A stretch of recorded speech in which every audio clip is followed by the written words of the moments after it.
What's going on, podcast pimps? Dana here for the fine folks at Standard Heating and Air Conditioning to ring in the holiday season. Yeah, the 12 days of Shackmas are here, and here's what you got to do. This is fun. Follow them on social media between now and December 12th. They're going to be posting pictures of these glittery ducks all across the metro. Once they post one, the hunt is on. Find one and win big. Think things like concert tickets, game tickets, gift cards, and I've gotten word that one of the days will be for tickets and a wild suite with yours truly. But you'll have to beat me to find these ducks, and just a warning, I have a lot of time on my hands and I fight dirty. Follow Standard Heating and Air Conditioning to join in the excitement. And remember, get that furnace cranked on before it's too late. Book appointments now at standardheating.com. That's standardheating.com. The 93X Half-Assed Morning Show. 93.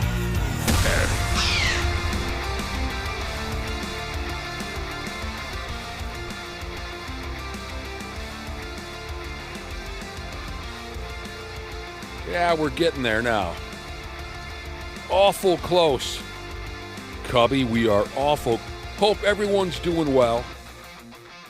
We're going to let her buck with the Friday show here on the 93X Half-Assed Morning Show. Nick, Josh, and Derek make up the cast of today's program. I think most of our listeners are familiar with our power-drunk program director, Derek, from his past appearances on the program. Hey, man. I'm taking over. It's all yours, son. Thank God. Yes, we've been waiting for somebody to bump us off for years. Merry Christmas. Dana and Ashley, who you'd normally hear at this time, of course, are readying things down at Rick's Cabaret Gentlemen's Club. They're getting things set up for the big toy drive, topless dance party this morning. We'll get a hold of them later. The party begins in 19 minutes down there at Rick's Cabaret. You think there's a line? There's some people there. Yeah, we're getting texts already saying we're out here ready to go. So they'll open the door any minute now. It's like what, 4 degrees out? Yeah, Is it? People are ready. it's tough. You know, I moved a little quicker from my vehicle to the front door today, that's for sure. It's tough standing in line weather this morning, no question about it. So, today is our 125th annual Toys for Tatas toy drive at Rick's Cabaret. It's a big day for everyone here. We're committed to piling up as many toys as possible for kids in need. Hell, we'll hang around with topless college girls all day long if we have to. Got some good news already this morning. They're preparing to add one more charity this year, expecting another huge turnout. So Thank you to everybody that shows up. And those that have already donated toys, by the way. We already got a decent haul, so we'll be taking care of, thanks to you, about 4 charities. Listeners have been stopping by. Yeah, Folks who can't make it this morning, we appreciate that a lot. Yep. I know the club, they get some donations maybe during the week from people who can't make it this morning. Oh, Rick's themselves, of course. Yeah.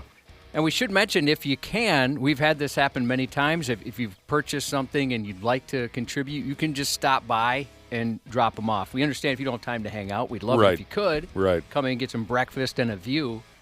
But that's very kind for those that have done that over the years. And, I mean, 7 a.m., 9 a.m., 10 a.m., 11, 12, you can stop by all day long. Whatever suits your schedule. So most of you already know. But in case you don't, the doors open at 6 downtown at Rick's. Bring in an unwrapped gift for a kid. Any age. You know, really, we're looking for everything from toys for a tiny little infant all the way up to a teenage kid. You know what we're saying. Bring an unwrapped gift for a kid. Get in for free. They'll throw a meal your way. They crack open the beers and the hooch at around 8 a.m. And beyond that, feel free to hang out and have some fun with the folks at Rick's. So there you go. This is what we've been waiting on for quite a stretch of time. Let's continue by just saying word life to Derek. Thanks for hanging out with us this morning. Did you get any damn sleep last night? Oh, hell no. No. I didn't think that you would. No. It's very difficult to so abruptly and dramatically change your schedule. You're a night owl type of a guy. I am. My team was playing last night on Thursday Night Football, so I wound up, staying up till 11:30 just to watch that. Next thing I know, it's 1 in the morning, and then I got to be up at 4. That's kind of how it goes. Yeah. Atlanta, he's an Atlanta Falcons guy, if you don't know what he means by his team playing last night. Yeah, well, what a lot in life that is. My God. Yeah, you got to see that dork that used to play quarterback here play quarterback for your ball club, and it was a dramatic win. Comeback victory for your team? Does it matter at all to you? Now they're 5-8 or something like. Well, sort of, because they owe the Rams their first-round draft pick, so I do want that to actually be worse. Okay, so you're one of those guys. You know where the draft picks are going and everything. I mean, it's sad to follow the team because they're terrible and do everything they possibly can to beat themselves. 19 penalties last night. 19. Is that how many they ended up with? Yeah. Is that an NFL record? That's got to be a record. I mean, just what, like false starts, or what was going on? Oh, all mostly? kinds. Lots of pass interference and all of those. Lots of false starts. You name it, they did it pretty much. So. I forgot about it last night. Dang it! I wish I would have watched. Yeah, it was actually kind of a crazy game. Yeah, I read about it this morning. It sounded like it would have been a good game to watch. Yeah, so it was fun, but I stayed up too late. Well, we get it. This isn't your regular thing, so it's even that much more appreciated over here. What's been going on with you? I mean, we try to see you as often as possible, but, we are on very different schedules. Just want to check in, make sure everything's good. Is everything good? I'm doing well. The station hasn't, run into a ditch or anything, right? So, No. I think we're doing okay. We're still breathing. Yeah. Have you had any trips? I know you travel quite a bit. I have been here mostly just going back home for family stuff, Thanksgiving, and Right. Then I got my girlfriend flying in a couple weeks. And she's from London or from England? Yes, from England. Yeah. I got a girlfriend flying in a few days. It would be a big favor to me if you did not say anything to my wife about it. Your family's in Georgia. University of Michigan situation we got. Yeah, sort of like the coach there. Your family is in Georgia, correct? Yeah. Will you be? What about your holiday plans? Are you going? So your girlfriend's flying into town. She's actually going to fly into Georgia. We're gonna meet down there. And you're going to meet down there, and she's going to meet your folks? Meet the folks and, do all that for a week. And then we're going to come back here. For the very first time? Yeah. This has been kind of I hope you don't mind speaking about things like this, so personal, but is this a relationship you started online? Indeed, yes. Yeah. Yeah. Are you at all nervous about this young lady meeting your parents? No. I'm not at this point. I mean, she's spoken to them, and I've met her parents. And You've said before they're pretty laid back, right? Yeah. Your folks? My folks are cool. You're not worried about it? What's the last story you would want your folks to tell your new girlfriend about your past? You know what I mean? I don't want to say it here. You see the ratings. No one's listening. I mean, we all like to believe, once you get into a serious relationship, there's no secrets and that whole cliche, right? Yeah. We don't have any secrets. But everyone's got one or two stories from the. Look, I've been dating a long time. You know what I mean? So, Yeah. So there are all kinds of ex-girlfriend stories that could come out that I don't think I would enjoy. Well, it doesn't necessarily. And in fact, they may come out knowing my folks. I don't know. We'll see. Oh, shoot. It doesn't necessarily. They're like that, huh? Yeah. Your folks have met a lot of your past girlfriends? I wouldn't say a ton, no. Okay. No, I would say, I don't know, 3 or 4. But it could just be an Right. embarrassing story of your childhood where, I don't know, you walked into traffic naked when you were 6 or something. I did leave my sister, first day of school, her first day of school, I left her at school. I forgot to walk her home. She was like 5. Yeah. I was supposed to walk her home. And so I got the "you left me at kindergarten" story has followed me around for quite some time now. You left your little innocent Left my sister. Yeah. And I came back for her eventually, but someone else had taken her home, and she was like in tears, and it wasn't cool. I'll tell you what. So my youngest, he's got a girlfriend now, right? His middle school girlfriend. And he made the mistake of letting her be in the same car with my wife and his older sister, and they really enjoyed telling his girlfriend all kinds of embarrassing stories about when he was a little kid, to the point where afterwards he's like, what the hell, man? Why would you do that to me? I was driving, and even I'm thinking, oh, no, why would they do this? Who was throwing him under the bus? My wife and my daughter were throwing Alex under the bus.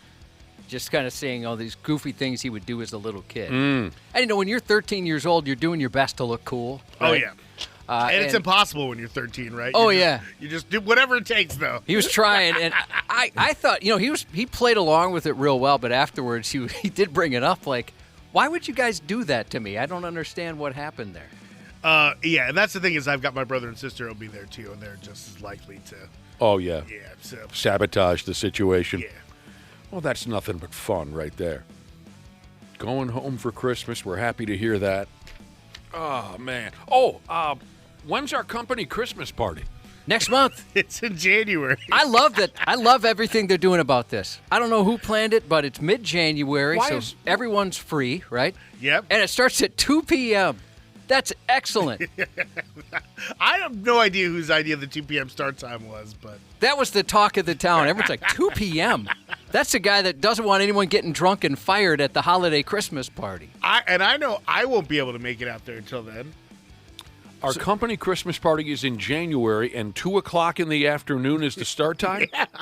Why? I suppose Josh maybe just explained why. They want us to be on our best behavior, and having the party after the holidays ensures that as many people as possible will be available. Yep, that was that strategy. Where is it? At a bowling alley? Same place as always, same bar as always. I don't know what that is. Well, you haven't been in a long time. No. Well, Yeah, it's at a that's bar. true. They're not too far away from here. We've only been there like the last 10 years. Yeah. I've been to a couple, but I don't remember the bar. You do. There's a wait. guy that got fired from that, an employee who his actions caused him to get canned, and it kind of started there at that bar. I guess it just dawned on me. Maybe we shouldn't say the bar out loud. I mean, I remember. Bar's not going to want us anymore. I remember being there, but I don't remember the name of the joint. But now, like I said, it just dawned on me. We probably shouldn't be calling it out loud. Yeah, I remember the night that a dude got rung over the head with a beer bottle, Yeah. and he had it coming. Were you here? Yeah, you were here. I was here then. Yeah. I don't think I was there at the time that it happened. but Oh, I was, and it was incredible. I just missed it. I just missed it. Everyone's telling me what happened. I'm like, how did I miss that? That It was sucks. friggin' incredible. And he had it coming.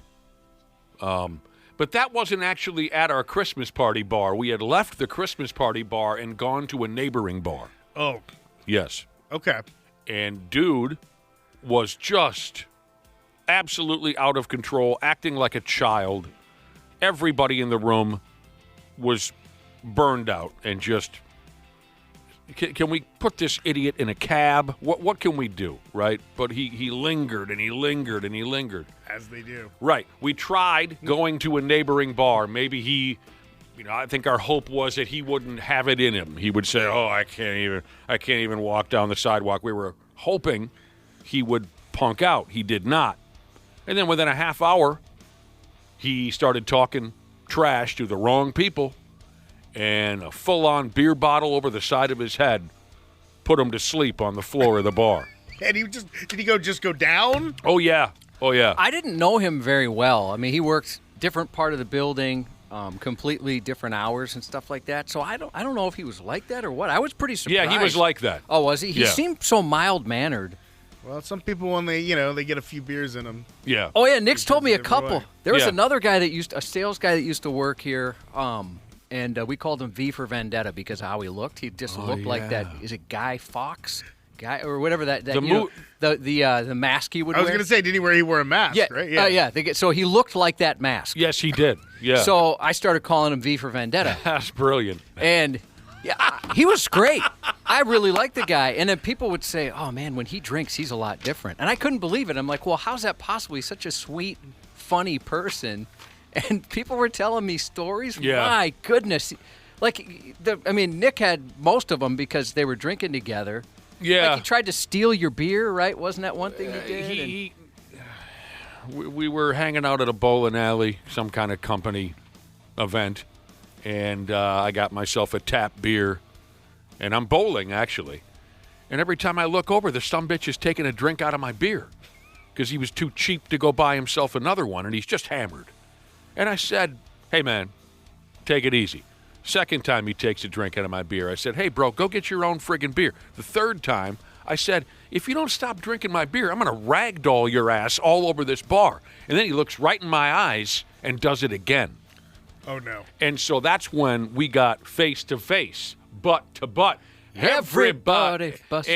And one of our coworkers, who's still in the building, had to separate the two of us. And it was just so ridiculous and so, there's a word here. I can't come up with it. He was a pain in the ass. He liked to start trouble.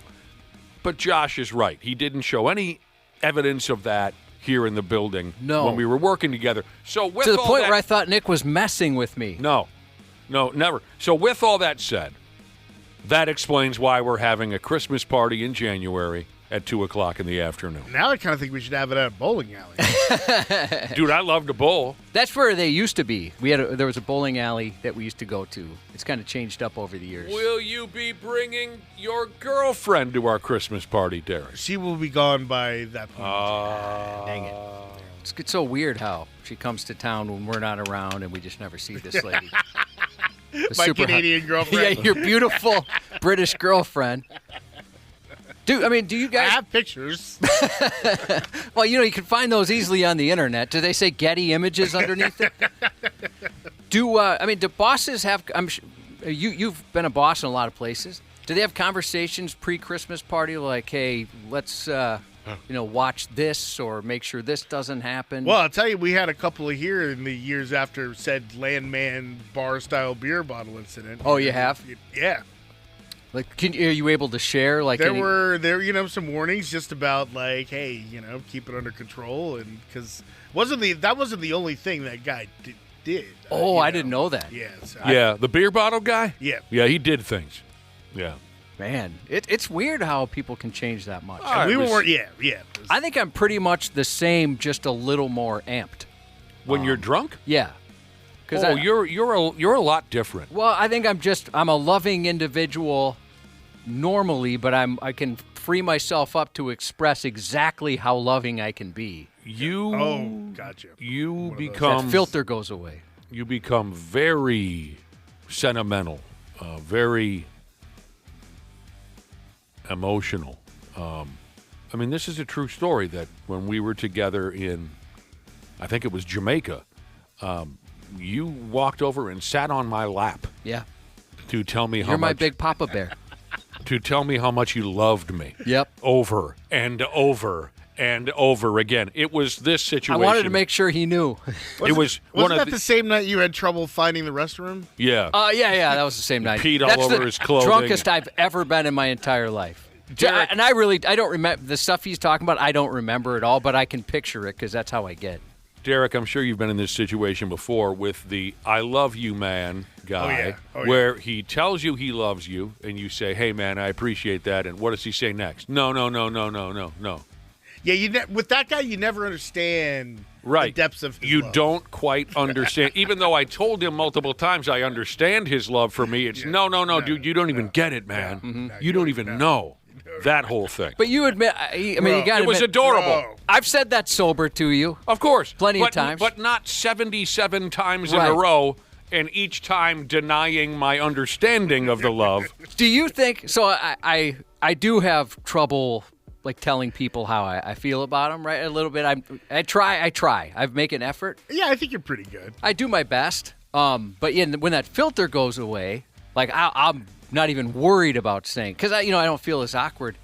I wonder if that's a problem where, like, even with the kids sometimes, I'm like, I could tell them I love them, but that'd be kind of weird. But if I drink a little bit, I can go ahead and say it.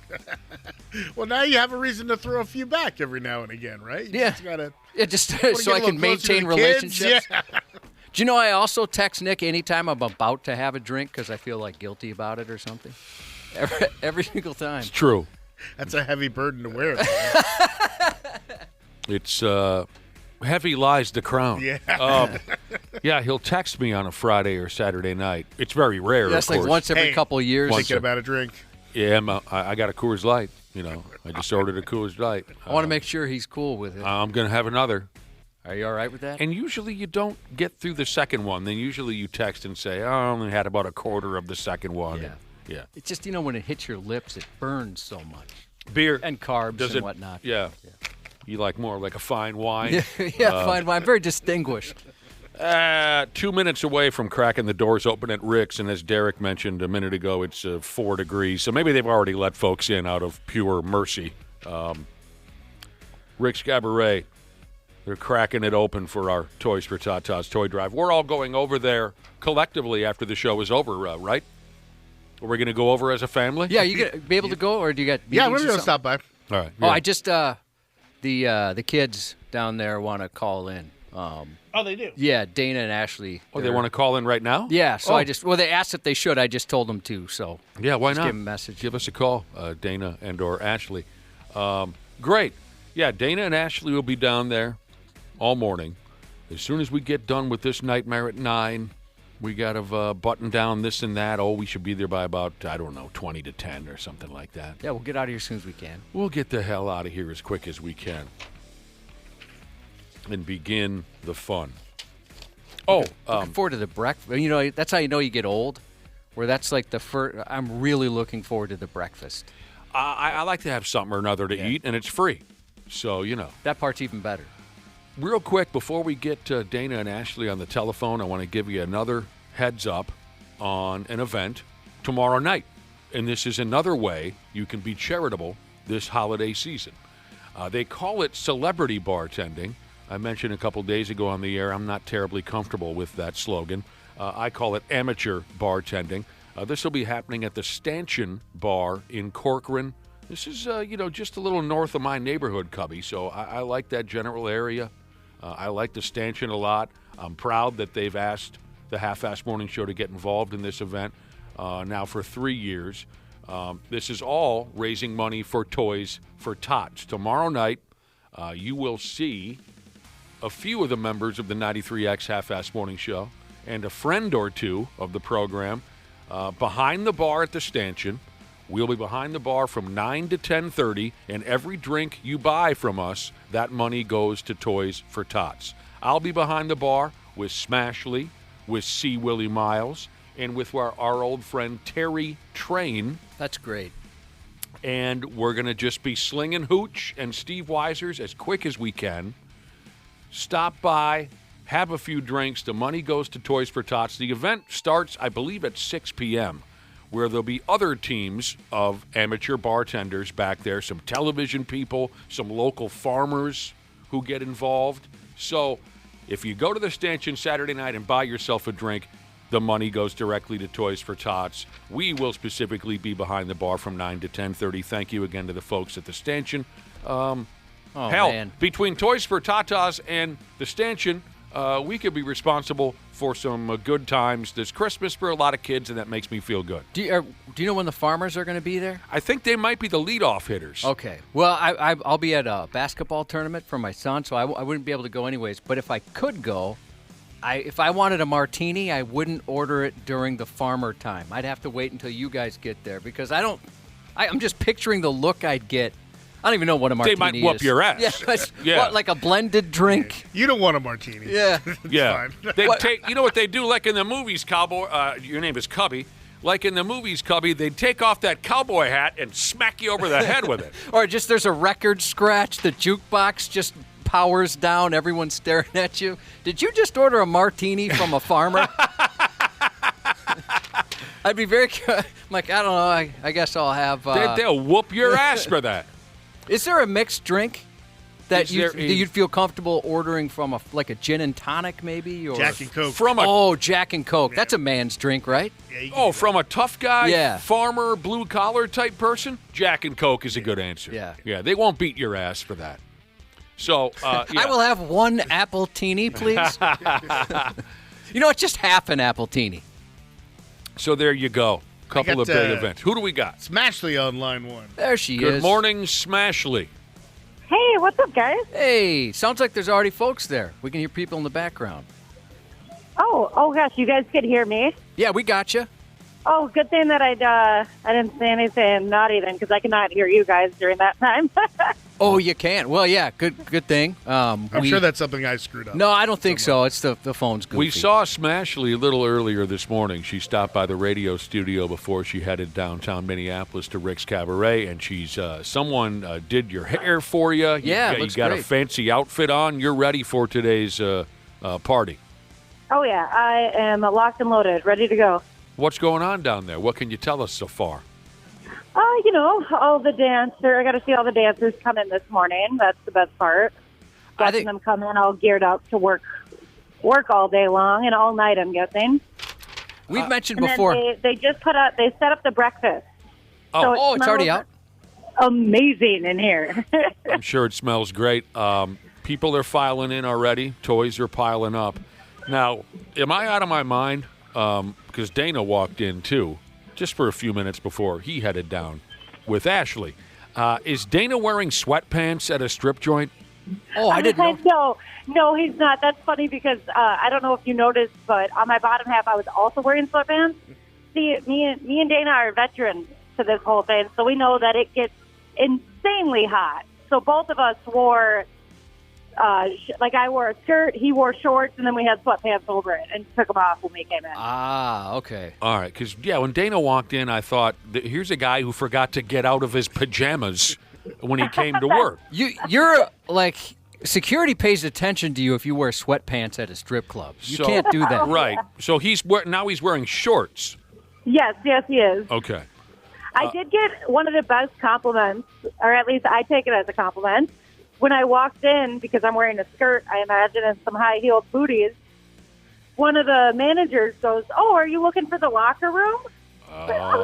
You think I'm cute enough to be a stripper? That is the sweetest thing. He thought you were one of the dancers. Oh, I even said thank you. Oh, thank you so much. You can be one of the dancers today if you want to. That's true. I bet they'd let you get up Nobody there. wants to see that. They would. Get up there and start doing the sprinkler or something and get booed off stage. Well, Ashley, pace yourself, you and Dana, and tell everyone we said hello, and we'll be there as quick as we can. We'll check in with you again in a little bit, all right? From time to time. Okay, sounds good. See you guys. So long, See ya. Smashley.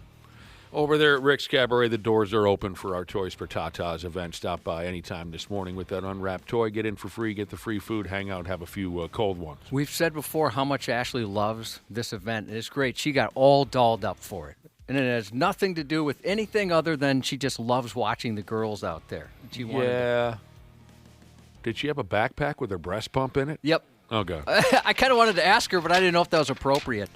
She's got a backpack with a breast pump in it. Because she always, like right around 7-ish, that's when she has to do it.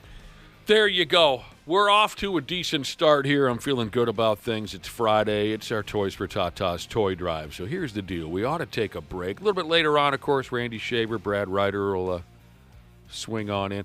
We'll take a break, and coming up next will be the stupid news. So stick around here on the Half-Assed Morning Show. Half-Assed Morning Show. 93X. What's going on, podcast pimps? Dana here for the fine folks at Standard Heating and Air Conditioning to ring in the holiday season. Yeah, the 12 days of Shackmas are here, and here's what you got to do. This is fun. Follow them on social media between now and December 12th. They're going to be posting pictures of these glittery ducks all across the metro. Once they post one, the hunt is on. Find one and win big. Think things like concert tickets, game tickets, gift cards, and I've gotten word that one of the days will be for tickets and a wild suite with yours truly. But you'll have to beat me to find these ducks, and just a warning, I have a lot of time on my hands and I fight dirty. Follow Standard Heating and Air Conditioning to join in the excitement. And remember, get that furnace cranked on before it's too late. Book appointments now at standardheating.com. That's standardheating.com. Kevin Harlan here. This Saturday, 5:30 Eastern, the NBA crew is back on Prime as the Emirates NBA action heats up from Vegas for a thrilling semifinals doubleheader. Then on Tuesday night, December 16th at 8:30 Eastern, the last two teams standing will square off in the championship game for a shot at the cup, bragging rights, and a place in NBA history. And Prime is your exclusive home for it all. Not a Prime member? Sign up for a free 30-day trial to get started today. Restrictions apply. See Amazon.com/Amazon Prime for details. Don't miss the thrilling conclusion of the Emirates NBA Cup live from Las Vegas, starting with the semifinals this Saturday night only on Prime. 2 hours ago, Kyle arrived at the bar. Hey, what's everyone drinking? 30 minutes ago, Kyle got his friends another round of drinks. Cheers! 5 minutes ago, Kyle decided to drive home drunk. A minute ago, a law enforcement officer pulled up behind Kyle. Sir, have you been drinking tonight? A chain of events that began 2 hours ago is about to change Kyle's whole world. Drive sober or get pulled over. Paid for by NHTSA. Stupid news on the Half-Assed Morning Show.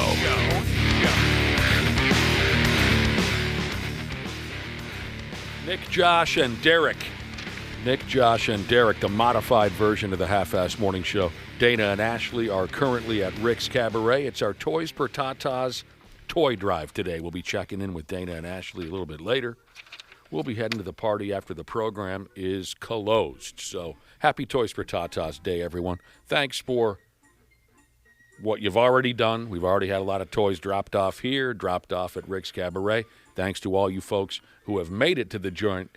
And thanks to those who are on their way. You make us look fantastic year after year. Check out this text message, Josh, from a listener that says, Rick's Cabaret is already open? Yeah, doors open 23 minutes ago. Listener says, Rick's Cabaret is already open. Topless women, beer drinking. What a coincidence. I'm currently working at an ice arena in Hastings. That's where the party is. Picture him just driving by in the Zamboni, just all lonely. That's got to be very lonely at this time of the morning. You're right. He's wearing all his Carhartt stuff. What did the guy say last week, Josh? 5 inches of Carhartt, 2 inches of penis. Yep. Man, it's cold out there. All right, today's Stupid News Report. Derek, had you even heard of Carhartt before you came to Minnesota? Derek's from Georgia and then spent time in Northern California. Yeah, but there wasn't a lot of Carhartt in Northern California. But now it's like it's a hipster thing now. Yeah. So you do see it now. Yeah, Back sure. then, no. Oh, man. Today's Stupid News. Listen to this jag-off right here. We're going to start with this guy. A story out of a place called Wales, wherever the hell that is. This I believe effing that's guy- up near England. Is it? It is, yeah. You know all about it. Part of the United Kingdom. United Kingdom. We got a couple of stories this morning out of the United Kingdom, so help out. You know that neighborhood. He goes out there quite a bit, doesn't he, Cubby? He does. Goes out and hangs out with the lords and characters like that. And maybe you can explain Lots to of us. top hats and monocles. Yeah. Oh, yeah. Yeah.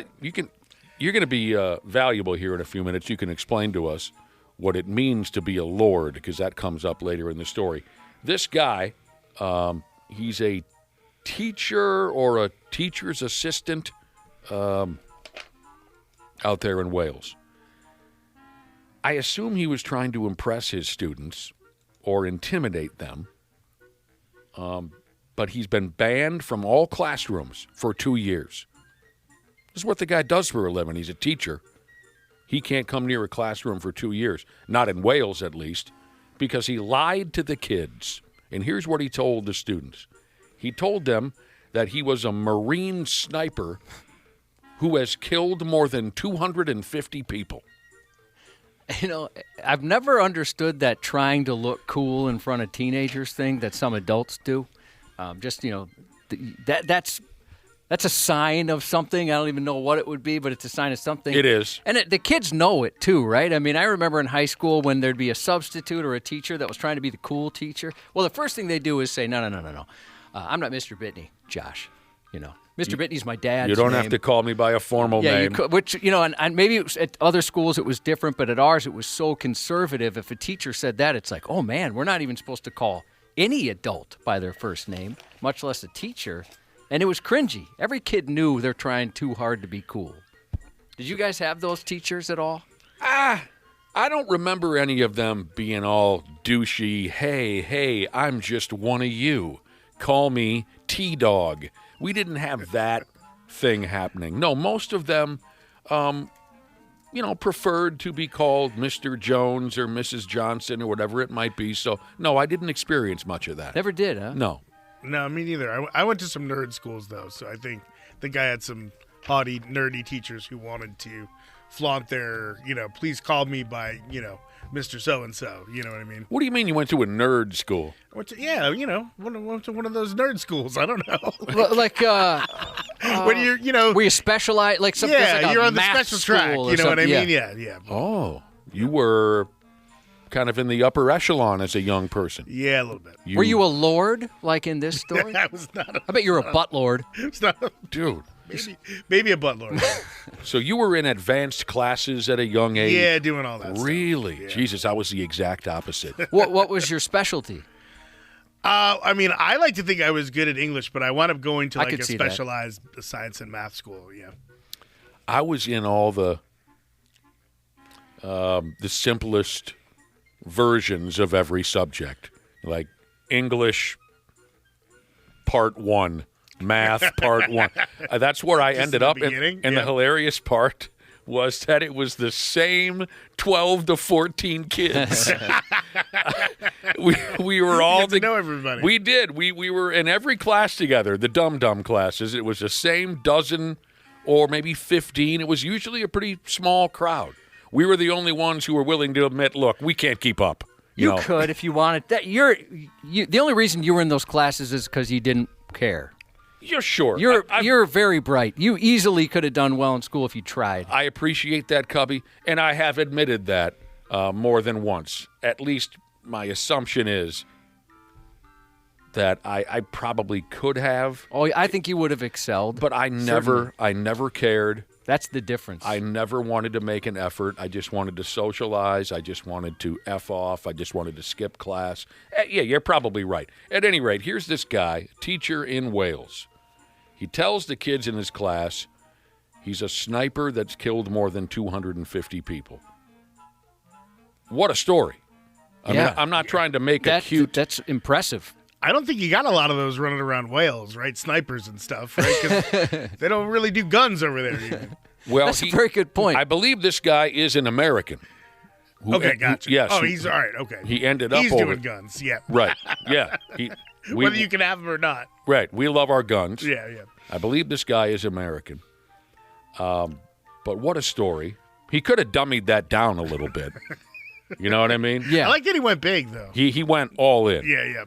Scott Turner is the name of this here teacher, the guy who pretends that he's a regular Frederick Zola. What movie, Derek? Go. That would be Inglourious Basterds. That's right. Yeah. Scott Turner, 44 years old, for Pete's sake. He's been spinning this nonsense sniper story to his 8th grade class. And this is more fun here. He told them he was a United States Marine, and he went by the code name Kill Switch. That rules. That is absolutely awesome. Right. Yeah. I love this guy. Right there. He could have said, I winged 250 people. I wasn't a very good shot, but I was called Kill Switch, and that's cool right there. They should make him a lord. It's funny you say that. Now, this deal went to court for some reason. Now, this gets very English, and this is why, like I said a minute ago, Derek is going to prove to be valuable here. Not that he already hasn't, but you know what I mean. I'll earn my keep sooner or later. Yeah. Finally, yeah. This Turner character had more than just one BS story for his 8th grade class. He also claimed to be a lord. Now, how does one achieve that title in the United Kingdom? I think that you have to be bestowed that title by the British government, I believe is how that works. You're special. In the UK. Yeah. You go in front of the British government. They tap you on the shoulder with a sword, and you are... Yeah, and you were named a lord. Yeah. Like, isn't Paul McCartney a lord? Well, he's like a knight. Yeah, I mean, he's a knight. That makes you a the sir. British order, right? Like Sean Connery, Paul McCartney, they're Sir Paul McCartney. Right. Yeah, okay. Exactly. Okay. Well, how about this? So the dude claimed, okay, I'm a United States Marine sniper. I killed everybody that crossed my path. I'm also a lord. He also told the kids he was a member of the most excellent order of the British Empire. Yes, that would be it. Yeah, that would be like the Paul McCartney, Sir Paul McCartney, yes. Sir Elton John, and he said he was a soldier involved in some other war in Northern Ireland, despite being far too young to have done so. So he claimed he fought a battle or two. But in reality, he would have been about 6 years old when this war was happening. So was he also the drummer for Five Finger Death Punch? In court, Kill Switch, Mr. Turner, the teacher, said this is all a big misunderstanding. His words were misinterpreted. I mean, those are pretty extreme to misinterpret that. Yeah. Oh, God. Now, this poor guy, Turner, the self-proclaimed sniper, lord, and member of the excellent order, he's in a wheelchair. But some of his coworkers have even said that he's told different dramatic stories as to how he ended up in that wheelchair. So this guy's just not honest about anything. Truly bizarre, compulsive liar type character. Wouldn't you think you just go with I was a sniper? That's how I got in the wheelchair? It seems like that would... Yeah, but... You're already telling the sniper story. Right, but I guess he needs more. He needs more. Once he gets that reaction out of people, he needs a bigger reaction. He needs more people to say, what? You fell out of a spaceship and landed on the sun? That's how you... I don't know. That's incredible. There's a need for a reaction from these people. Now, apparently this is true, but I'm not sure what we can believe out of this guy. Apparently this is true. Dude is what they call here a prominent international wheelchair rugby player. Now, Okay. let's say that is true. That's enough. That's really cool. Yeah. Why can't that be enough? But I know a couple people like this. They're not this dramatic with their compulsive lying. Nowhere near this dramatic, but they can't help themselves. It's just a thing. It's a need. A need that's not... It's a need for attention. Yeah. He needs just an adult friend. Maybe one adult friend to avoid all this. Just one. Are you volunteering? No. I think he's beyond help. Oh, wow. Whew. All right, we are remaining in the United Kingdom. This gal's telling a hell of a story, too. But it's true. She goes by the name of Carol. She went ahead and checked herself into the damn emergency room. She said an advertisement on the... Sorry, the gas is catching up with me. An advertisement on the screen of her Samsung smart refrigerator caused her to lose her ever-loving mind. Now, Carol, it says here, is a schizophrenic. I don't know much about schizophrenia, but she said she thought she was having a psychotic episode because of an advertisement on the LED screen of her refrigerator. How annoying would that be if even your fridge is throwing ads at you? My car did that for a little while. It was popping up ads. I couldn't believe it. Oh yeah. Well, you know, we have the little thing under the on the display here, the RDS display. Yeah. And every once in a while throw an ad up there, and the calls I would get. Oh, is that right? Yeah. First off, I didn't know that refrigerators had screens on them that showed you ads, but I guess they do, and here we are. The smart ones do. Okay, I haven't seen one yet. She thought someone was trying to communicate with her through her refrigerator. You know, she has this... They were trying to sell her meatloaf. She has this meatloaf. condition. She has this schizophrenia. So apparently this is why the gal came so unglued. You know, she drove herself to the emergency room. She spent 2 days there. That's how deep of an effect this had on her. This is why she came so uncorked. Poor Carol. She was looking at her fridge, and an ad popped up, is how you say it. An ad popped up that said, "We're sorry we upset you, Carol." And the ad had apparently creepy effects, a creepy yellow background. It was very ominous. It was an ad for a television show called, you know it? I know exactly what this is. This is Pluribus. That's right. Yeah. Yep.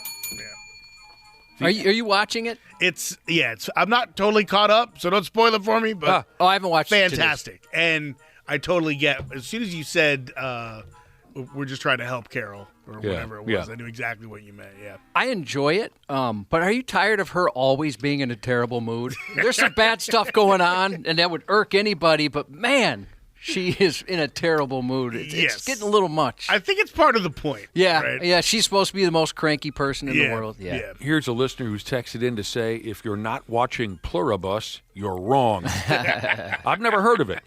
So It's on Apple TV. Pluribus is about an author named Carol. So you see where this is going? A lady, unfortunately with schizophrenia, named Carol, suddenly sees an ad on her refrigerator that says, "We're sorry we upset you, Carol," and it sent her into a panic. This lady's not even crazy. That's the thing, right? Like, I would do exactly the same thing. Yeah, if you had no idea what your refrigerator was capable of as far as advertisements go.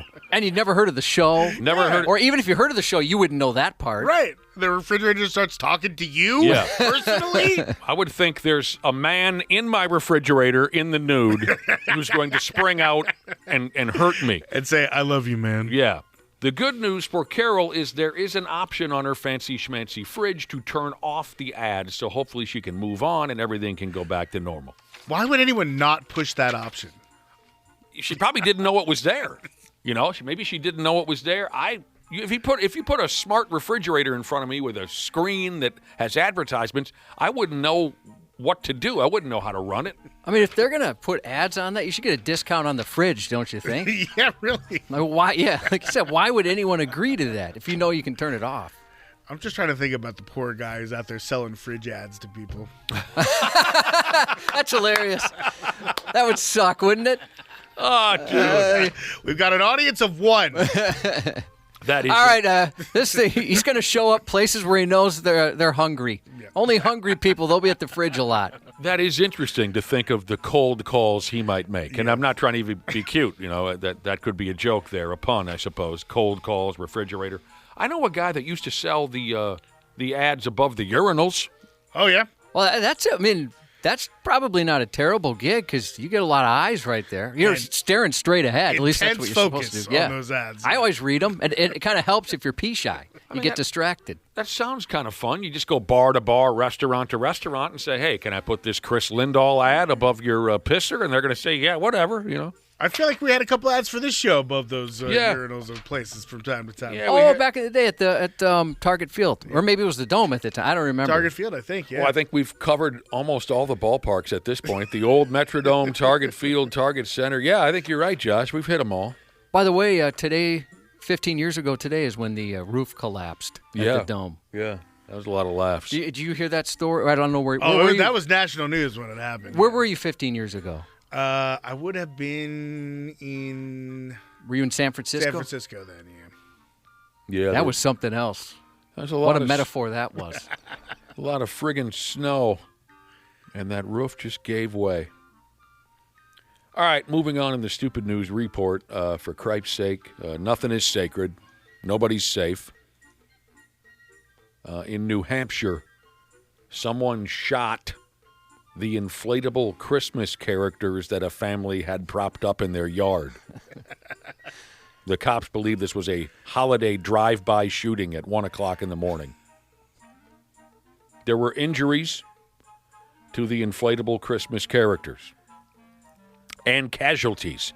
Frosty is down. Oh, no. Yep. Frosty took a bullet. Did they actually use bullets? Yes. I mean, I would think a BB gun would accomplish your aim pretty well there. Yeah. Yeah, you got to be closer for that. Maybe they wanted to be at distance. Like you're a sniper who's taken down all kinds of inflatables over the years. Right. 250 of them. Frosty is down. The spotted elephant and the doll who doesn't cry from the Island of Misfit Toys were both wounded. And an inflatable Kevin McAllister was killed, dead. A headshot. They had an inflatable Kevin McAllister from Home Alone. Yeah, I hadn't seen that before. That'd be kind of cool. With the slut doing the cheeks face? The cheeks face. Yeah. You got to buy one. Obviously, this was a really dangerous thing to do. I think I'm starting to see why someone might have been coming for these people. Just because their yard was... the yard was just too intense. Hey, that's too cheerful. All right, we were talking the other day about some guy in... Was it Canada? That he hated Christmas so much. His house was right on a parade route. There's a Christmas parade in his town. Everyone in town was going to be strolling right by his house. He was hanging signs out his window that said, "Santa's fake. Santa's just your parents." Yeah.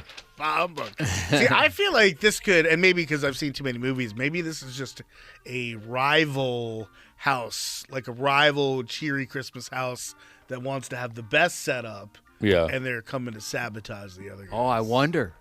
you imagine how creepy it would be, too? You see all these dead inflatables, yet they still have the smiles on their face. It's making it extra creepy. Just a little gas seeping out. The local cops say they're working on looking at security cameras in the neighborhood to figure out who these jackholes are. Oh, I'm sure they'll catch them. Yeah, that's why you're using snipers. Good Most Lord. people have them now. Here's some of that police body camera footage that you might want to see for yourself. In a god-awful place. At least it sounds terrible. A place called Wauwatosa, Wisconsin, just west of Milwaukee. Yuck. The cops had a little bit of trouble with derelicts last month, teenage derelicts. Some young people had upped and broken into an abandoned hotel. Probably just looking for a place to drink or smoke drugs or maybe bump. Maybe they were looking for a place to bump. Yeah. What were they bumping? Uglies. Oh, gotcha. You can see, if you see the video, you can see on the cops' body cam video, as they were searching the abandoned hotel, they found one young guy-girl couple. Both of them were dressed up like Care Bears, a popular stuffed animal from back in the 80s, in case you didn't know. The Care Bears even got their own television show, maybe even a movie or two. They were a hot ticket for a while, the Care Bears. Oh, yeah. My sister had one. So, for whatever reason, this young couple were wearing Care Bear costumes while loitering around inside the abandoned hotel. Got to be a sex thing, right? Yeah, they're furries, right? Or something. Because there wasn't like a convention that the story said. It's November. It's not, unless they're celebrating Halloween awful late. This was in November? Yeah, I thought it would just happen November 11th. Oh, I think maybe, yes, you're correct. I don't know. I don't know the motivation behind the outfits. But in the video, you can hear one of the cops, as they're cuffing these derelicts, one of the cops says, "What are you guys, Care Bears?" And the derelicts say, "Yeah." And the cop responds with, "All right." Cool. So he's a little confused. You think maybe he put the cuffs on a little more tenderly after that? At one point, probably because she was high or drunk off her ass, the female derelict Care Bear says, "This feels really weird." And the cop says, "Well, you're trespassing. That's going to feel weird." So they made a sweep of the entire building. The police cleared a total of 7 teenage kids out of there and arrested them. Obviously, none more interesting than the Care Bear couple.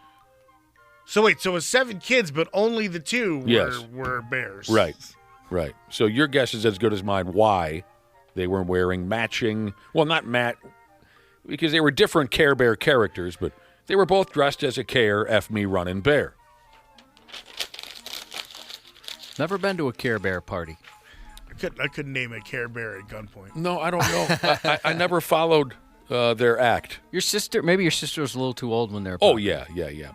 yeah. She was a teenage kid at that point. But, yeah, they were probably just looking to get high, drunk, have sex. I remember when we were kids, we would choose any port in a storm, right? If there was no house party, you had to drink and try to get laid somewhere. And maybe the most ridiculous spot was like half-built townhouses. Oh. That was... Oh, kind of genius. Yeah, you know what I mean? So the the foundation was there, the walls were there, but there were no windows, no doors yet. You know what I mean? There's still dirt where the floors were going to be. And which bear did you dress up as? I was Horny bear? BJ and the bear. Okay.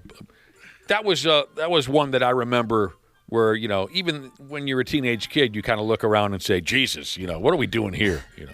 We used to get someone would get a motel room, and then you do the thing where you fill the bathtub up with hooch. That was the big. Oh yeah, thing when I was a remember kid. that. Oh yeah. If somebody's older brother would rent the hotel room, and Exactly. Yep. I mean, we'd go in the woods to drink, and just anywhere where we couldn't be seen. Wow, that was living. That was living high off the hog, as my dad used to say. That you were able to get a hotel room. You know that. We were fancy with our $36 Motel 6 room. Yep. One of my best gal friends had a great story about prom night. Of course, you get the hotel room and the whole schmear. And she really, really liked the dude that took her to prom. But she wasn't entirely sure. She liked him that much. Well, no. She wasn't entirely sure how much he liked her. She had her hopes up that they were going to have sex and whatnot. She dug him. She wasn't entirely sure that he was into her. So prom ends. They go back to their hotel room, and he immediately goes into the bathroom and shuts the door, and she hears the tub filling with water, and she thinks to herself, okay, now we're talking. We're going to get in the bathtub together, naked. I'm going to get what I want. He does like me. So after a few minutes, she knocks on the door, and the guy says, come on in. She opens the door, and the tub is filled with ice and beer. Son of a bitch. How are we going to fit in there? All the guy wanted to do was sit there and drink canned old Milwaukee and get hammered. Anything ever happen between the two that you know Eventually, yeah. Eventually, yeah, they became... Was the guy about a buddy 6 beers of yours? later. Yeah. Was he a buddy of mine? Yeah. Oh, yeah. Both of them very good pals. Very good pals. All right. We talked about this last week. We did. Last weekend, you could have taken damn near anything into your neighborhood GameStop video game shop and gotten some money in trade or store credit or something like that. Yep. GameStop. Plenty of folks participated. They called the gimmick Trade Anything Day. You walk into your GameStop, you bring them damn near anything. As you might have anticipated, the GameStop employees had to deal with a lot of morons and jagoffs that think they're funny. Some stuff that was brought in was legit, but there's always going to be jagoffs. So here's a rundown of some of the items that folks tried to trade in on Trade Anything Day. Taxidermied animals were brought in to GameStop, including a bobcat and a goose. Bobcat's pretty cool. That is cool. Yeah. I don't think I'd part with that. I think I'd give you some video game credit if you gave me a bobcat. Yeah, dude. Someone brought in, I'm not sure the specifics on this, someone brought in a, quote, tiny Jesus. Someone brought in their creepy doll collection. Ugh. Ooh, Derek, someone brought in their used Air Jordans. Oh, see, that could be worth a little something. You're an Air Jordans guy. Depending on the year, the model, condition. Yeah, you're a shoe guy. What's the hot shoe now? It's still like it depends on kind of where you're at, but like it's still retro Jordans are kind of still the hot ones. It's just sort of different. What about like the A1s? A lot of kids are wearing A1s, especially around here. You definitely see that. Yeah, like my son and his buddies play basketball, and that's all they wear. Someone brought in a legitimate speed limit sign. It was a 20 miles per hour speed limit sign. A dog portrait. Someone even tried to trade their actual dog. GameStop said, no, we will not take your damn dog. Someone brought in a can of whoop-ass, a copy of the Declaration of Independence, a what? A copy of the Declaration of Independence. VHS tapes with episodes of Friends on it. Anyone who brought in something to trade, aside from the really ridiculous stuff, received a $5 credit. The company said they took in more than 80,000 items during the event. Now, here's the bad news. Some GameStop employees went on social media to complain about how chaotic it was. Some of them hated it. I bet they did. That sounds awful. Yeah. I mean, it's a funny idea, but we're reading it, right, versus living it there for that whole day. That would suck. And again, there were plenty of hilarious people who came in looking to trade their damn dildos and whatnot. I mean, come on. Stay the F away from people with your old dildos. So the stuff that they take, where does it go? I think some of it went to Goodwill. Oh. And then I think some of the stuff that sucks, they just got rid of. Or re-gifted to family members they don't enjoy. Like, were the employees able to keep some of it themselves? I would doubt it. Maybe if like they donated or something. Yeah, and like any pissed off employee on social media, just be like, here you go. Go to the pile. Take something. Oh, I would hope if I'm working behind the counter, I could keep something if I really liked it. Anyway, GameStop got the attention they wanted from the bit, so they'll probably do it again someday. Sports on the 93X Half-Assed Morning Show.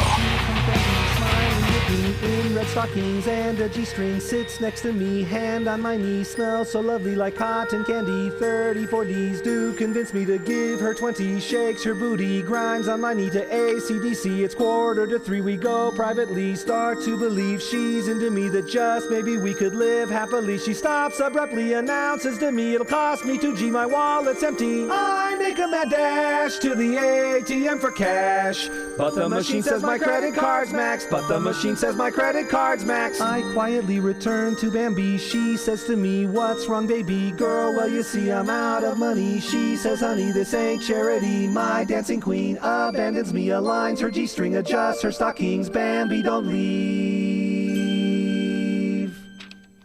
Yeah, the Toys for Tatas theme song there. The doors are open at Rick's Cabaret for our 135th annual Toys for Tatas toy drive. We know they're already mingling around and having fun down there. We're going to go after 9 a.m. when the show is over. Dana and Ashley are already there. We've received a couple text messages saying, where's Dana, where's Ashley? They're already at Toys for Tatas, just like a lot of other people.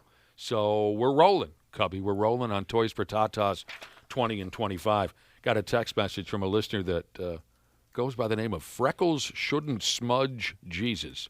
He says, this is the first year I've had free time in the winter where I could have come down to Minneapolis for Toys for Tatas, but I got myself a vasectomy 4 days ago, and he says a boner is the last thing on my mind right now. Oh, shoot, yeah.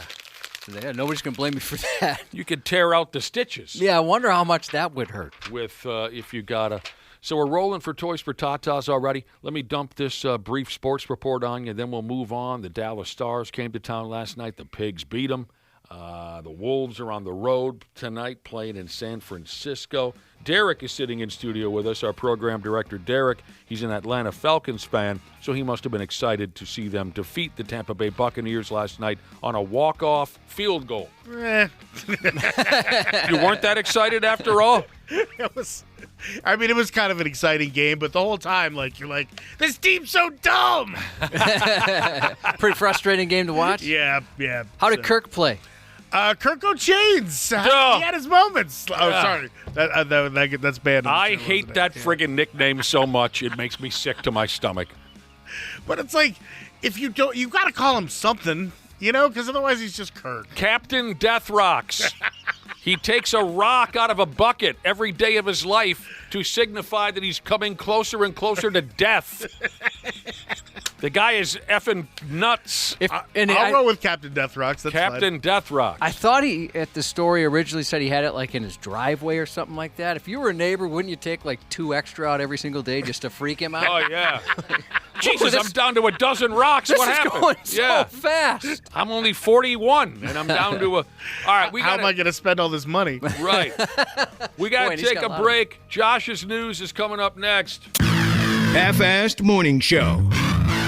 93X. What's going on, podcast pimps? Dana here for the fine folks at Standard Heating and Air Conditioning to ring in the holiday season. Yeah, the 12 days of Shackmas are here, and here's what you got to do. This is fun. Follow them on social media between now and December 12th. They're going to be posting pictures of these glittery ducks all across the metro. Once they post one, the hunt is on. Find one and win big. Think things like concert tickets, game tickets, gift cards, and I've gotten word that one of the days will be for tickets in a wild suite with yours truly. But you'll have to beat me to find these ducks, and just a warning, I have a lot of time on my hands and I fight dirty. Follow Standard Heating and Air Conditioning to join in the excitement. And remember, get that furnace cranked on before it's too late. Book appointments now at standardheating.com. That's standardheating.com. Did you know that driving under the influence of marijuana is illegal? Driving high will get you a DUI. And if you're wondering if law enforcement can tell you're driving high, well, everyone else can. Friends? I can tell you drove high. Parents? I can tell when you drive high. Relatives? I can tell. You drove here high, didn't you? So what makes you think law enforcement can't? I can tell. If you feel different, you drive different. Drive high, get a DUI. Paid for by NHTSA. Kick off the holiday season with the perfect gift for the soccer fan in your life. Head over to store.ussoccer.com and explore a wide range of official U.S. soccer gear and merch. Whether you're decking the halls or hitting the field, we've got you covered. Show your true colors and share the excitement of U.S. soccer this season. Visit store.ussoccer.com today and score big with your holiday shopping.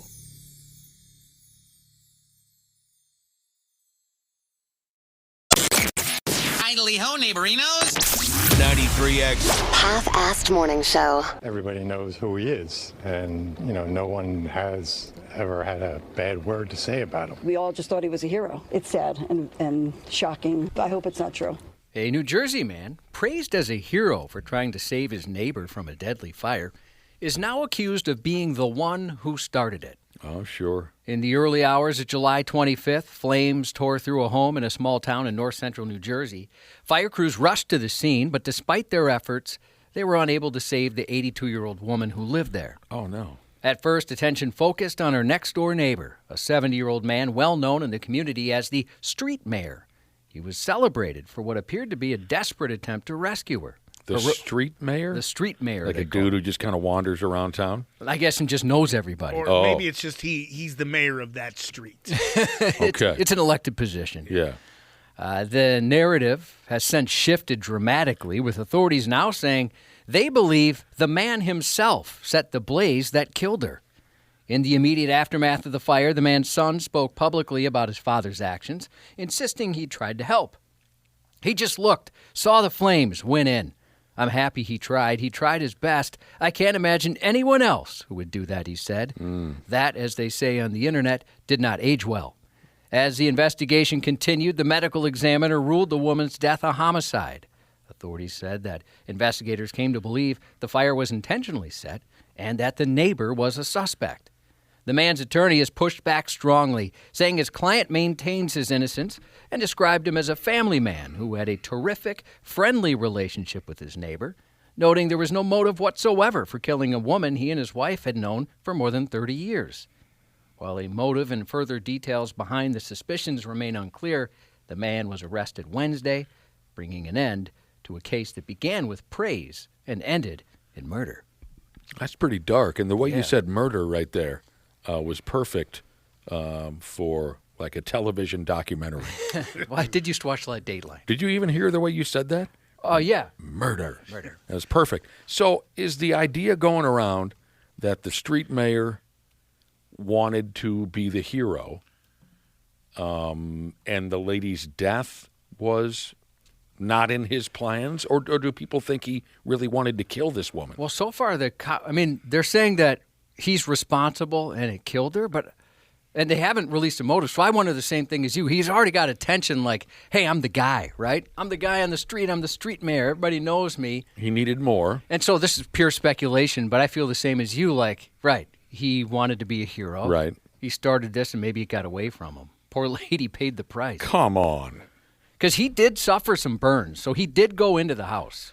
Maybe it was both. Maybe he really liked the lady, but he also liked setting stuff on fire. And he was just like, I got to save her, but I got to light this place on fire. He did go into the house and got burned up himself. Yeah. So that tells me that he wanted to be on the front page of the papers as a hero, but it got a little, it got away from him. Yeah, that's my thought as well. F me. Elsewhere, investigators in Florida say another fire was intentionally set, also under puzzling circumstances. A Florida man's facing arson charges after deputies say he set his truck on fire to, quote, draw attention to other criminal matters in the neighborhood. Huh? Yeah, that's what the cop said. All right, this is a criminal matter right here. 43-year-old Michael Hudson Jr. is accused of using a torch lighter to ignite a clothing basket inside his truck Monday. Hudson initially told deputies his truck had been stolen, then admitted he started the fire himself for that oddly unspecific reason. Well, what a douchebag he is. Yeah, I think I've made my point. Now I'm going to need a ride to work. Mm-hmm. Is it actually illegal to light your own truck on fire? I would think so. Yeah. I probably can't do something like that. Yeah, why? You got a car you don't want anymore or something? Just saying it's his truck. Mine did break down yesterday, and I thought about lighting it on fire. Yeah, so I understand. Belongs to me. It's my problem, not yours, right? Exactly. As all your neighbors are Who's choking. the victim? Yeah. A woman who ordered a self-driving Waymo ride for her daughter was horrified to find a man in the car's trunk, an unexpected passenger in a vehicle that wasn't supposed to have any humans in the first place. In a TikTok video that followed, the mother confronts the bewildered stranger. Why the f*** are you in the trunk? That's why, man, I'm trying to figure this out. Like, I'm over here. Yeah, they won't let me out. Why are you in it? Huh? They just put me in here. Who put you in? The what? The people. If you missed any of that, that's great. The mad mom asks, "Why the F are you in the trunk?" While the man, looking dazed, smacks the back of the seat's headrest in frustration. "This S won't let me out," he says. "Well, why are you in it?" she demands. "They put me in here," he replied.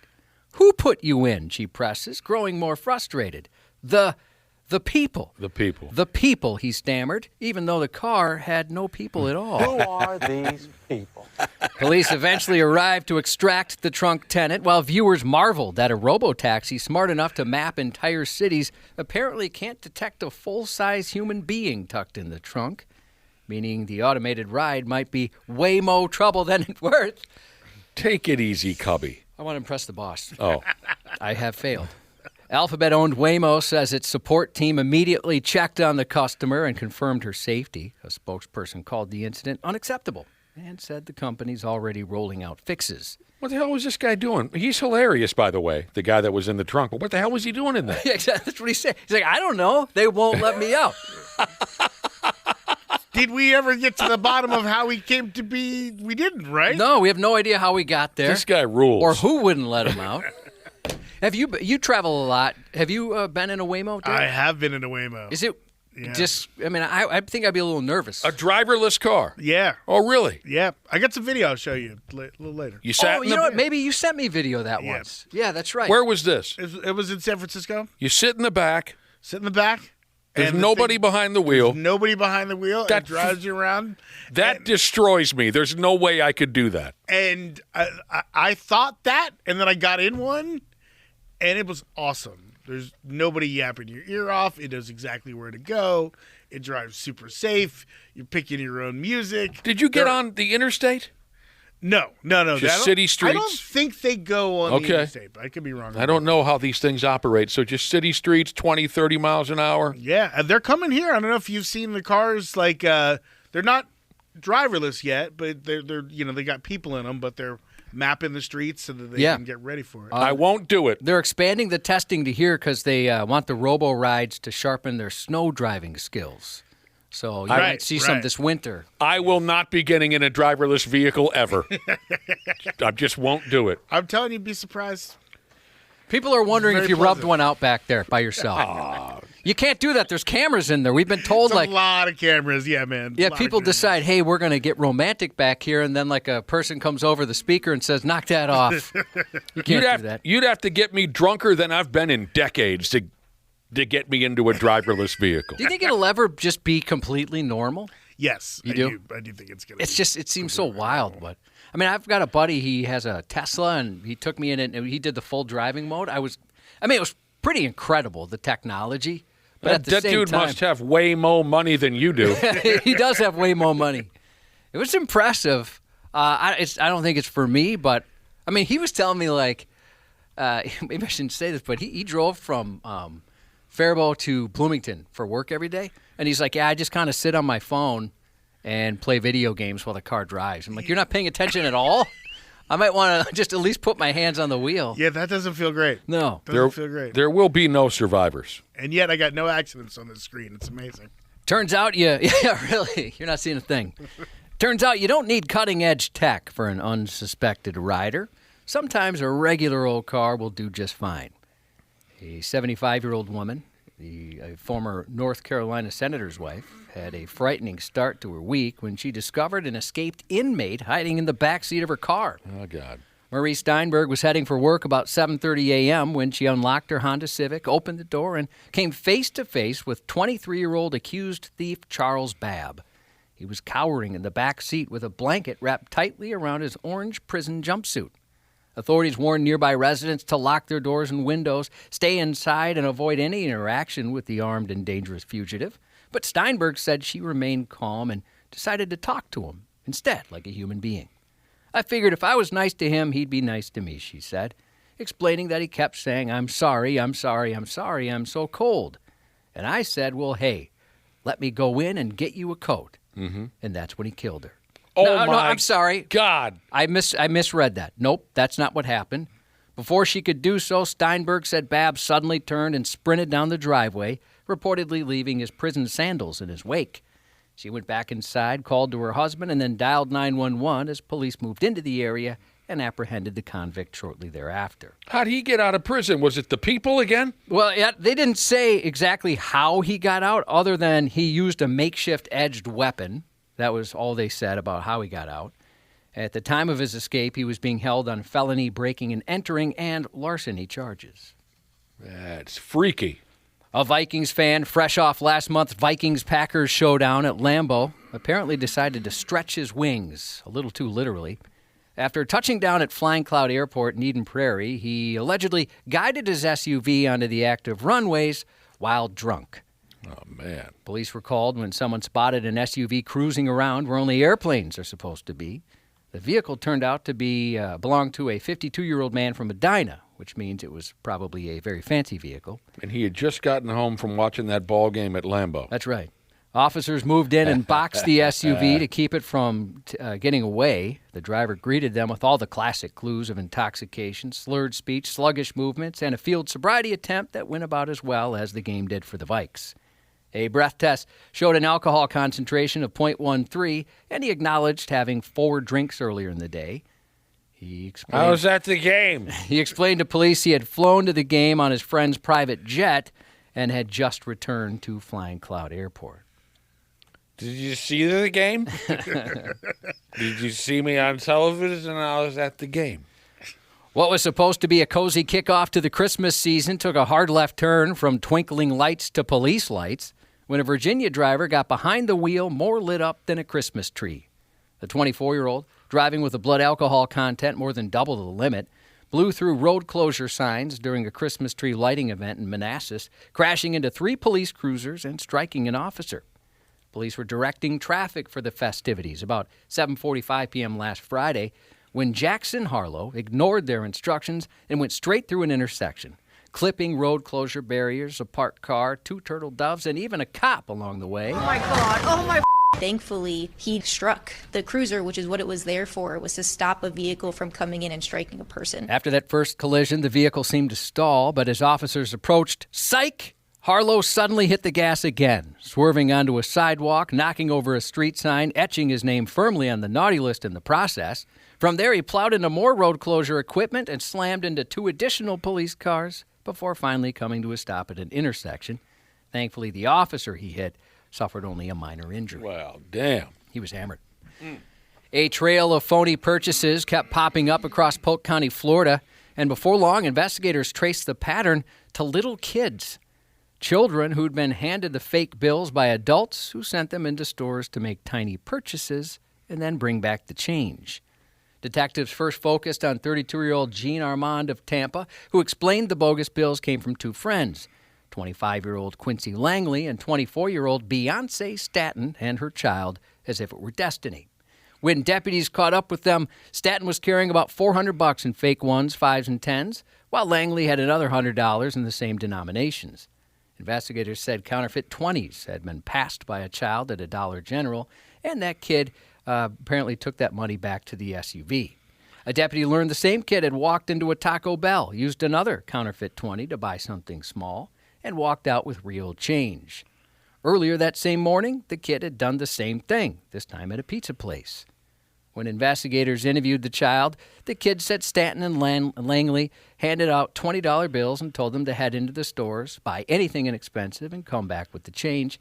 Stanton and Langley, however, denied everything, insisting they'd simply been visiting those businesses looking for work.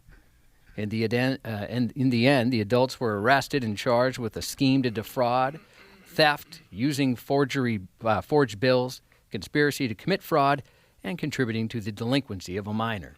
What a scam. Yeah, quite the scam they had right there. Seems like a lot of work for $18 a pop. I know. I'm with you on that. But you know what, Derek? What you're forgetting is that meth costs 18 exact dollars. That's what it is.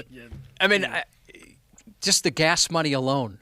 It's probably going to cost them a couple of bucks. Yeah. I'm not sure that was a big money maker for the boys there. Enough for the meth, though. Yeah, you can buy some meth. There's a couple of new releases this week for screens of every size. James L. Brooks is back behind the camera with Ella McKay, a warm comedy drama about a rising young politician, with Jamie Lee Curtis stepping in as an aunt who's seen enough elections to qualify for her own term in office, and Woody Harrelson as her sexually irresponsible father. If you're craving a mystery only a man with the world's most confident Southern drawl can solve, Daniel Craig returns to Netflix today in Wake Up Dead Man, a Knives Out mystery, the third chapter of Rian Johnson's stylish whodunit series. To celebrate the latest installment, Netflix is rolling out Dead Man's Party and Knives Out Game, a mystery you play right in your living room where you might be the killer. And revving up in the streaming lanes, Apple TV's now streaming their Formula One racing hit with Brad Pitt, F1. Happy birthday to Bolty from Metal Grinding to Burring Jesus, and happy 50th to Batman Jesus tomorrow. And that's 93X News. The Minnesota Vikings interview. Personal foul, 69, offense. He was giving them the business. Touchdown! Vikings win it! On the Half-Assed Morning Show. 43-yard attempt to try to win the game. Shoot a dagger into the Buccaneers' home. And the kick is just inside the left upright. There's a little celebration going on in Charlotte, North Carolina right now. Boy, that is some loud acid rock right there. That's what we do. We play it loud. The acid rock. Randy Shaver and Brad Ryder, welcome to the Toys for Tatas broadcast of the 93X Half-Assed Morning Show. Gentlemen? I think they should be on. Randy Shaver, Brad Ryder. Do you on the? Oh, I got Randy. Oh, there he is. Hello, Hey, hello, Randy. hello. Hello. Hi. Hello. There's Brad. Hey. Hello. Hello. Hi, I said. Hello. Hi. Hello. Obviously, we are... Hello. Hello. Obviously, we're not broadcasting live from Rick's Cabaret Gentlemen's Club right now. Ashley and Dana are there. The doors are open. The party is underway. Liquor will be served, Cubby, in under 30 minutes. Yeah, that's when the cheers start. Not just cheering, clinking glasses, but people actually cheering out loud for that. Liquor will be served in under 30 minutes. We're hoping to pile up toys as far as the eye can see. A lot of kids could use some help this time of year. We want to thank everyone for getting involved. We'll be heading there after 9 a.m. this morning. Thank you, everyone. It's a happy day. It's Toys for Tatas Day. Thank you, Brad and Randy, for being here. Where Depot at? Depot? Hey, good morning. Good morning. What's going on, son? Not a whole lot. Do you know the significance of this Sunday for you personally? Are you even aware? No. This Sunday's. I love it. It's hilarious that you don't even know. Did you just wake up a minute ago or what, Depot? Are you? Oh, no. Okay, I've been up, but right. It was just that caught me off guard. Like this Sunday, the significance for just for me, just for you.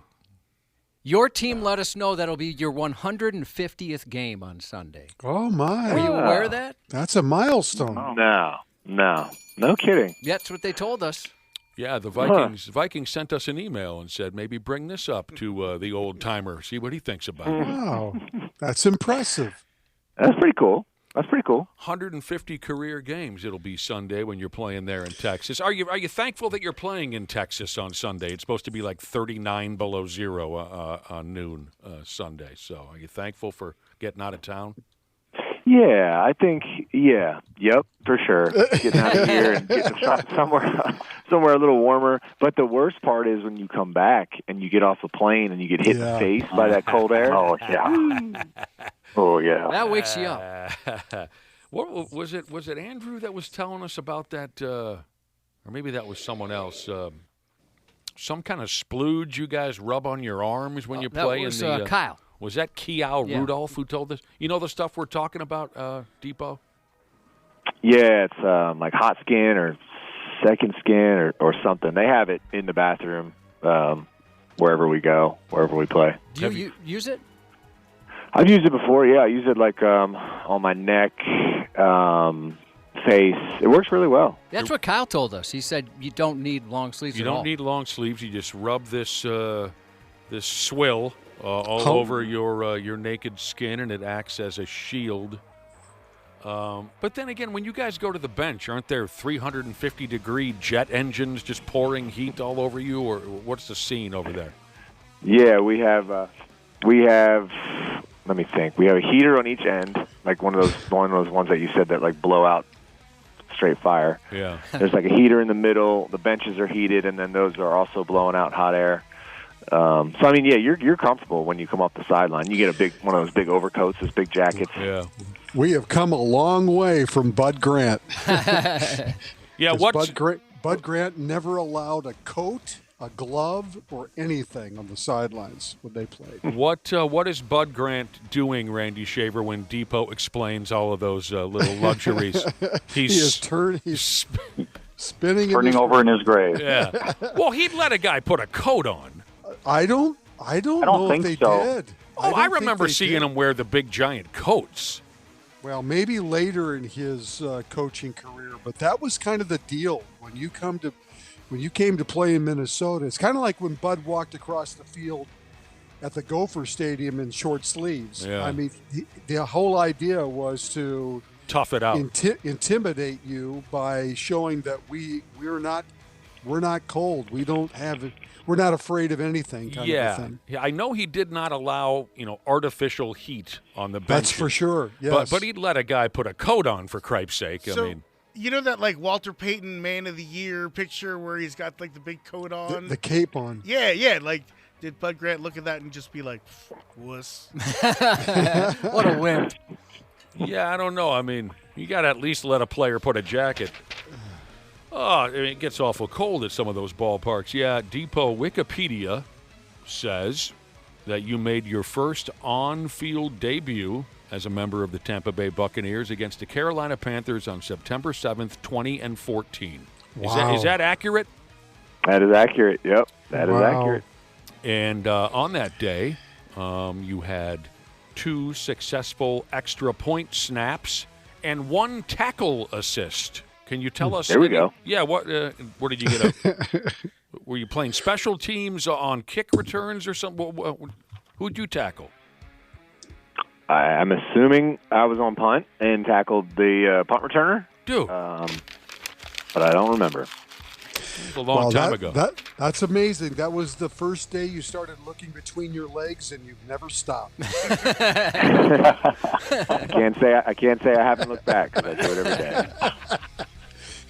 You've been around a while. Congratulations on 150 that's games. awesome. Speaking of being That around, is cool. That is cool. Speaking of being around for a stretch of time, what do you make of this Grandpa Phil River coming back to the National Football League? Man, what's he doing? Like, what's he doing? What I just if we played him this game, I just walk up to him and be like, "What are you doing? Like, what are you thinking? You've been out of the game for how long now, and you think you're just gonna come back in and sling it and like." You can probably throw, sure. Let's do some 7-on-7. But, like, if this man takes a hit, I don't know what's going to happen. You almost, as a defensive lineman, maybe you almost feel like, gosh, I don't want to hit him that hard. You know? I don't want to be the one to kill him. Yeah, you don't want that on your Wikipedia page. Yeah. Killed an old man. And also, like, correct me if I'm wrong, but does this reset his clock for the Hall of Fame? Yeah, it does. Once I he's was on the thinking active the roster. same thing. Yes. Yeah. Once he's on an active roster, that resets the clock. I never would have considered that. He is currently a semifinalist for this year. He's currently a semifinalist for this year's Hall of Fame. Well, now he's got to wait another, 5 years? 5 years. As soon as he's on an active roster, that starts over again. Maybe he didn't like chances and said, you know what? I've got to do a little bit more to enhance my resume. Change my class up, you know? That's a pretty interesting story. I never thought about that. That's actually interesting. I hope this guy just tears it up. Me too. I hope Phil River does some things. 44 years old. I was reading about some other notable athletes. I mean, there are plenty of old grandparents who have been or are professional athletes, golfers and NASCAR drivers, NHRA drivers. Look at John Force, who just recently retired. What was he, 76 years old the last time he went down a funny car track? So, there are some sports where it's fairly common to have older people. Television wrestlers, for God's sake. Yeah. Ric Flair and guys like that. We've seen baseball pitchers well into their 40s perform. Verlander's one of them right now. Here are 4 notable athletes from the 4 major sports, hockey, basketball, football, and baseball, who played as grandparents. And that's one of the things everyone's busting Phillip Rivers' balls about, is that he's a grandpa. Brett Favre was a grandpa at 40 years old playing football. I lived a life. A grandpa at 40. What are you now, Depot? 38, 39? I'm 38. And your kids are young. Can you imagine being a grandfather at 40 years old? I told you before I had a friend who was a grandmother at 32. How is that mathematically possible? She was 16 when she had her kid, and her kid was 15 when she had her kid. Oh, my gosh. My mom and dad were grandparents when they were 37. F me running. Oh, my God.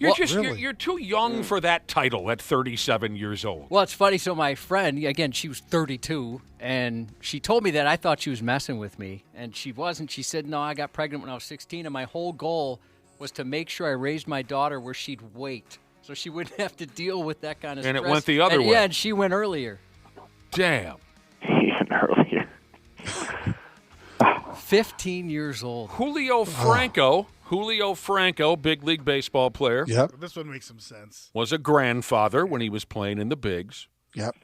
Nobody really knew how old he was, too. They finally figured it out, because he lied about his age. He did. So rosters would still consider him. Ball clubs would still consider him. And he was a very, very talented hitter. It didn't take too much convincing because Julio Franco was a great hitter. His final year in Major League Baseball, they finally found out the truth. His final year in the big leagues, he was 49 years old. Yeah. He played as a grandfather. Robert Parrish played basketball in the NBA as a grandfather. Gordie Howe played hockey. That I would was make just sense. thinking Gordie Howe, yeah. Yeah, that would make sense. And the last one, you got to go way back in the day, Major League Baseball. Stan Musial was a grandfather. Wow. So, do you like Phil's chances, Depot? No. You don't? Mm-mm. You don't think so? Wouldn't it the game changes, so much in, a year, 2 years. Like, he's been out for 5. I don't know. I hope he does well. Like, don't get me wrong. I hope he's slinging that thing, tearing it up, laughing and smiling, talking trash like he always does. But, I'm not going to bet money on him doing that. So I want to see him run one in. Oh, Me my too. gosh. Like, have you seen some of those memes that are going around, like the really old guys taking on playing football? They're great. And in one of them, the guy runs for a touchdown. Yes, there was an old timers game. Oh, where were they, Josh? It doesn't matter. It looked like a college. It was Michigan State, maybe. They had an alumni game, and they put some guy on the ball field who was in his 90s. Some guy who was playing football at Michigan State during World War II, but he was still alive to come to this alumni game. They did it at halftime, and they handed him the ball, and everyone let him score. But the meme is now all over the internet is here's video of Phillip Rivers' first game with the Colts. Did you think you'd still be playing at 38 years old, Andrew, when you look back? I never really thought about it like that. Like, if I'm being honest, I kind of was just worried about getting in for the first game, and then I'd always wondered, like, hey, at what age could I still be playing at a high level? Mm-hmm. Not like, I'm going to be 38 and still mixing it up with these 22-year-olds. Yeah, I'm not asking you to share it, but do you have an out planned? Or are you just going to go with the flow? I honestly was just kind of going to go with the flow. I was hoping they wanted me. I was hoping I played well enough to be wanted. And I'm just, I don't know, I'm honest. I think I'm just too old to, like, mess around with all that, negotiation tactics. And I'm like, look, if I don't think I'm good enough to keep playing, I'm just going to walk away. Be like, yeah, no, I can't do it anymore. I'm not going to try and hang on and squeeze out a few years just to grab a check. Mm-hmm. How can you tell, Andrew, in the job that you do, that you are slowing down or that you're not at your highest level? What's the indicator for you as a long snapper that you no longer are at that level? What would that be? Well, knock on wood, if it ever gets there, I'll let you know. But I think it'll be like if the game starts moving too fast, if guys start getting on me a lot quicker, if I can't get back and block as easily as I can right now. Okay.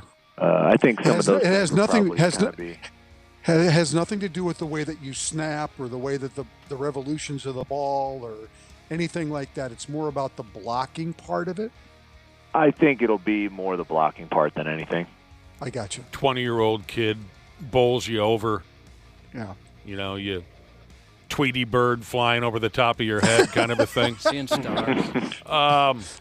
Yeah, I mean, you go with the flow. I mean, Andrew DePaola, I didn't think I'd still be sitting here telling dick jokes at 54 years old. So, you know what? I don't know if dick jokes will ever go away for guys. Come on now. That's a good point. We've learned that. I'm glad to hear that. Yeah. I'm glad to hear you have a high tolerance for that kind of humor.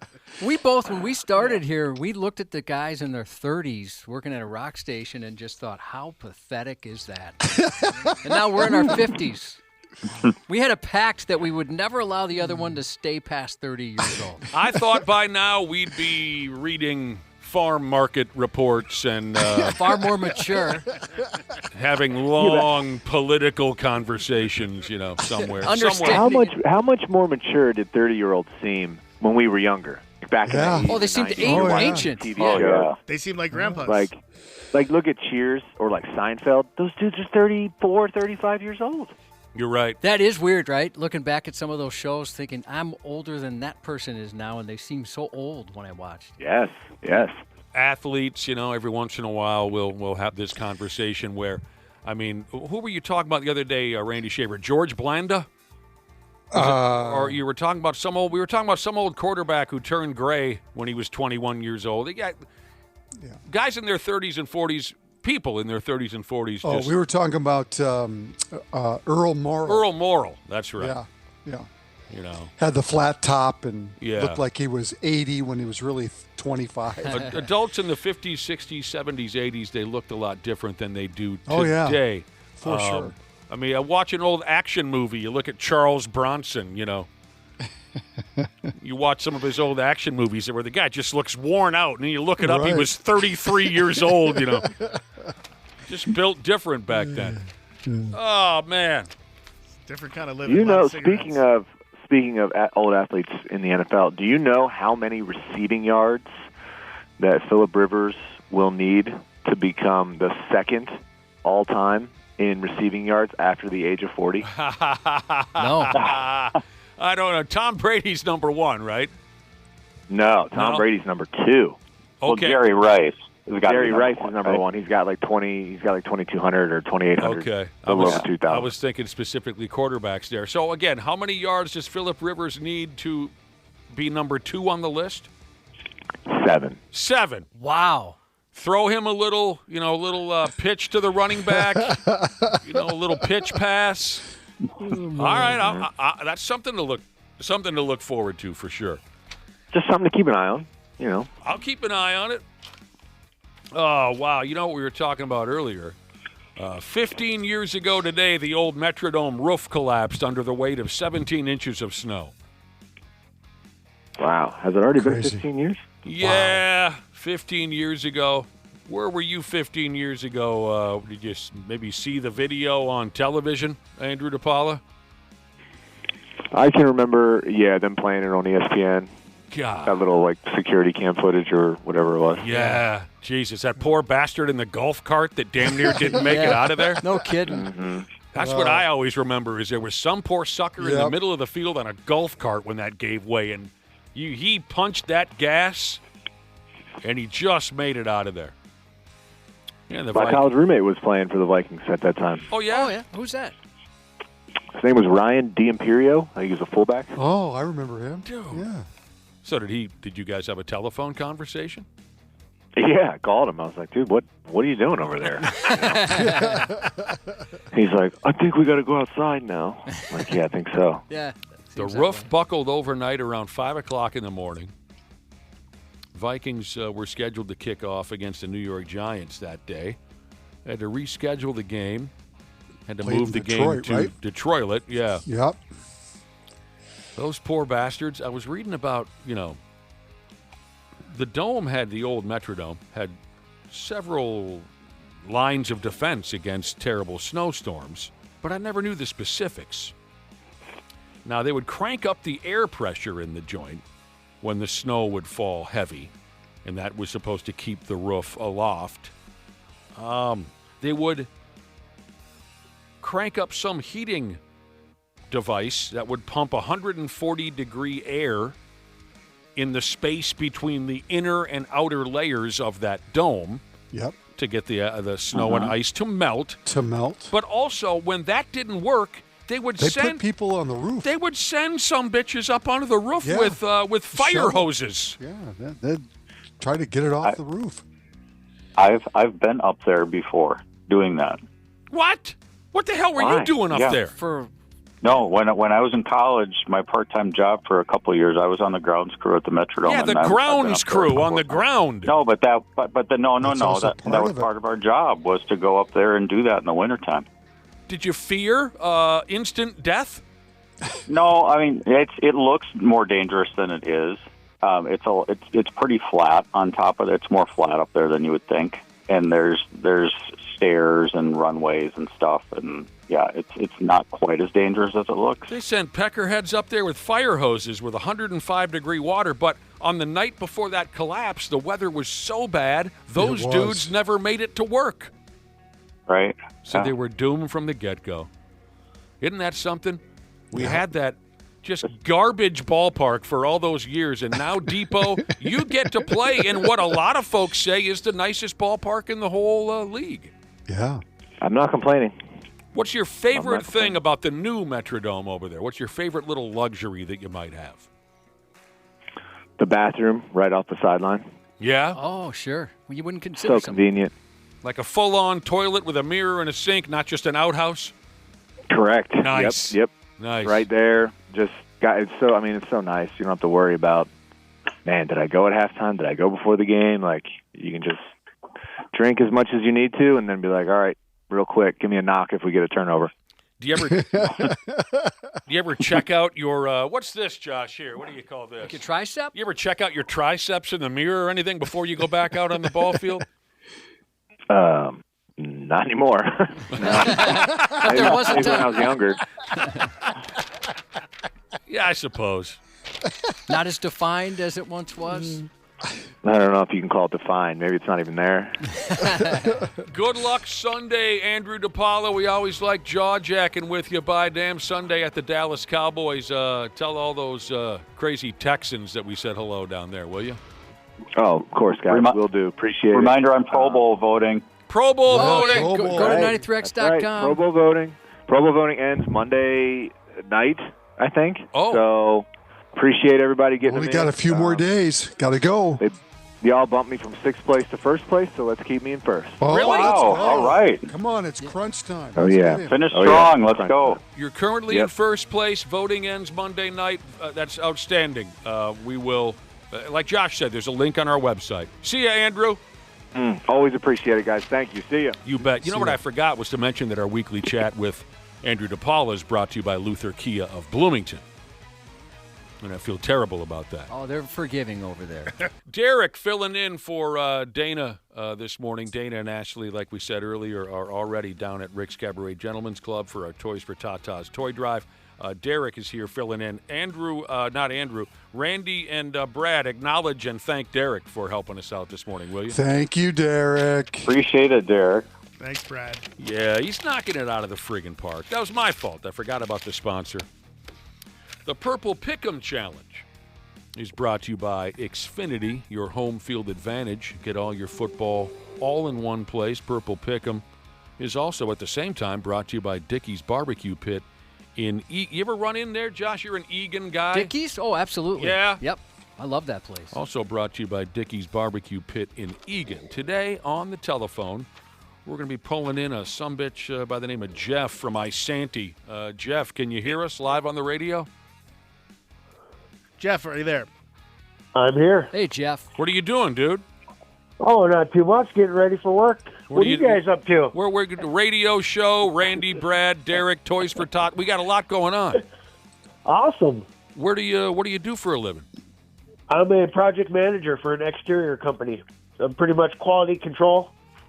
You kind of keep an eye on the boys to make sure they don't screw the pooch kind of a guy? Yep, that's me.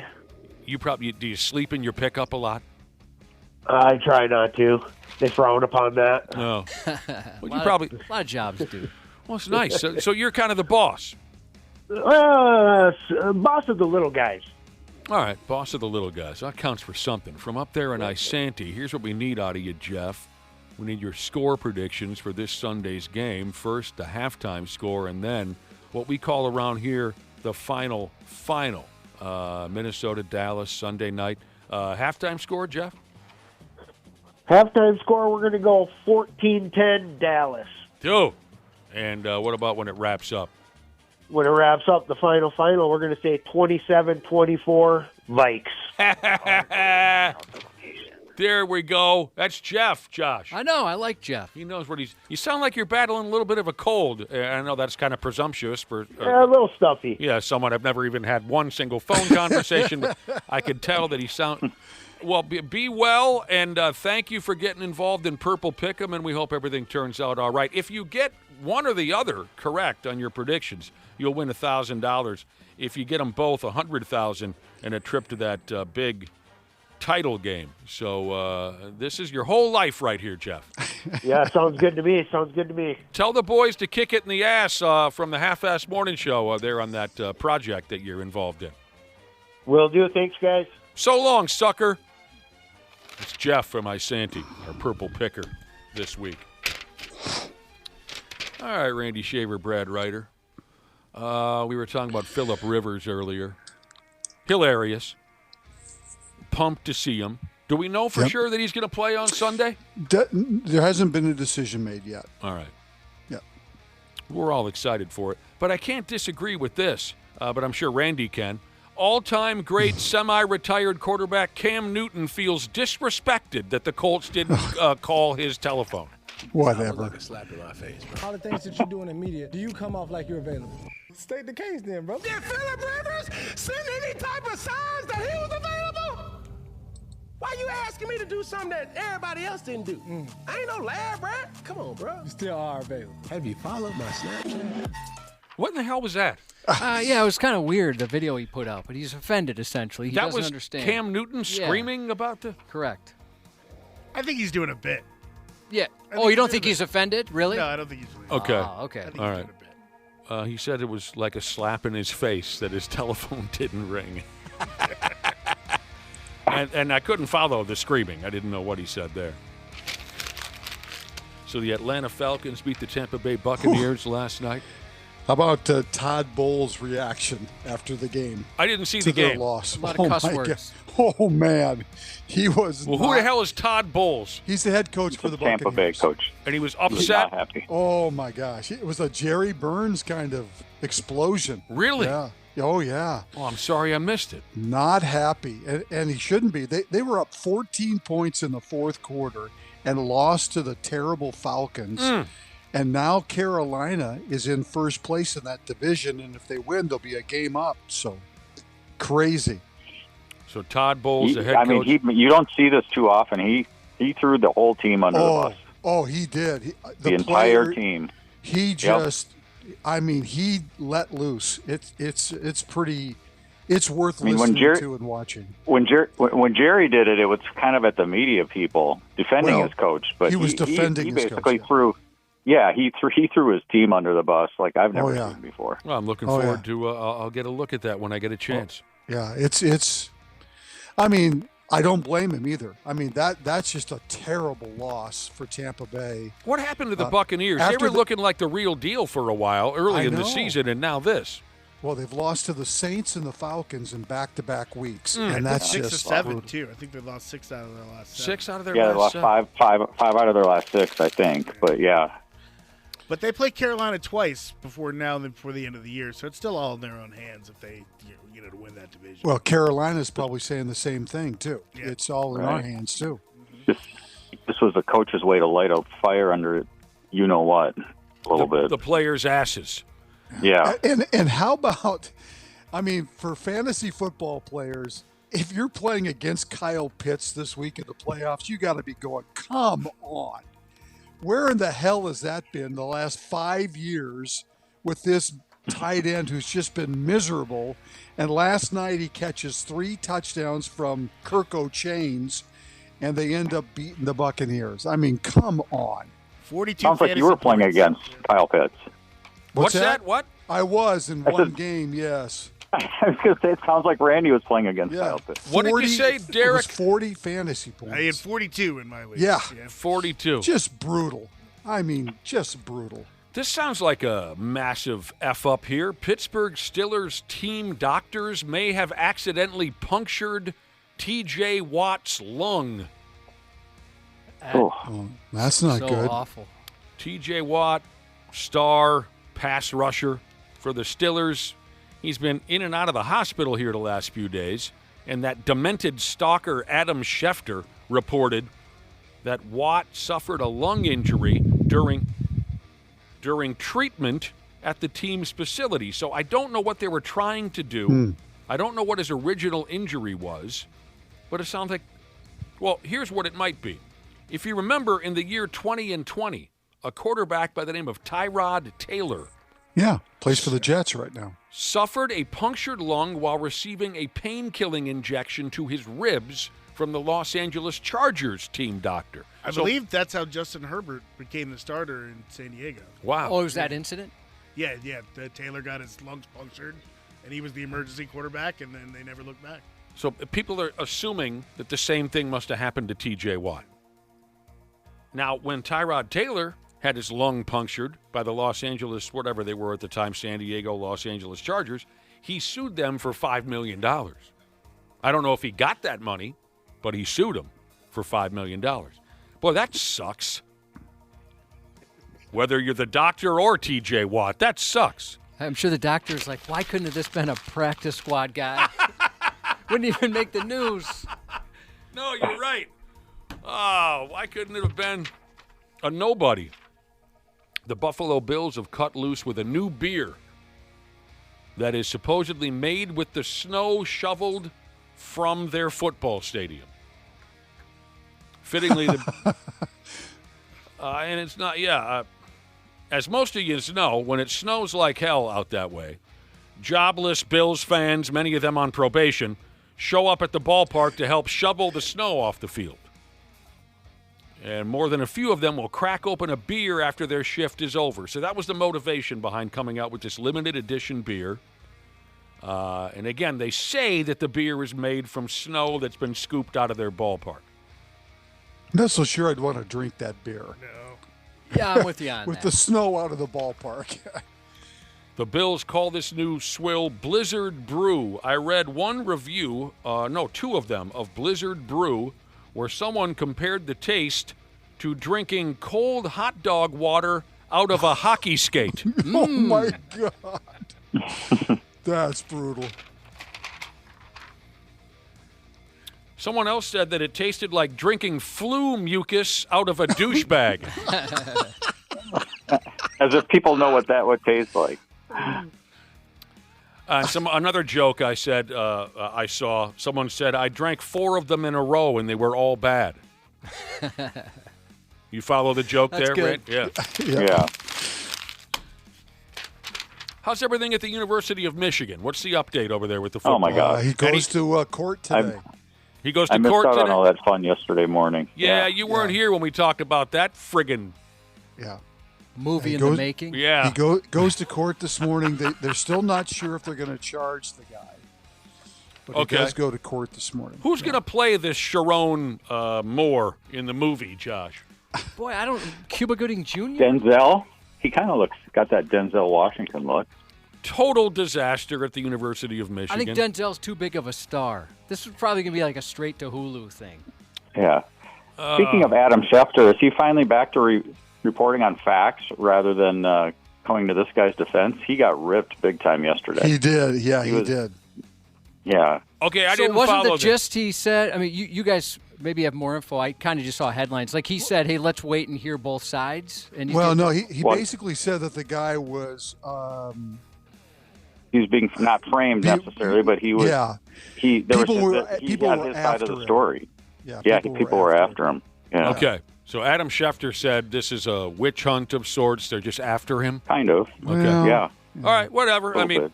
that's all right. I mean, that's what he does. He goes on social media and barfs out his opinion. Let's not forget Adam Schefter's a University of Michigan alum. So. That was pointed out, yep. Oh, I had no idea.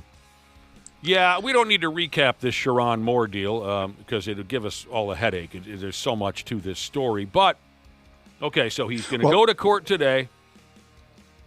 We'll see if he's charged with something or another. Yeah, we talked yesterday, just real brief. We talked yesterday about the investigation by the university. What came out yesterday was that they did conduct in the summertime an investigation on this, and both sides, both Sharon and the girl, said no, there's nothing going on.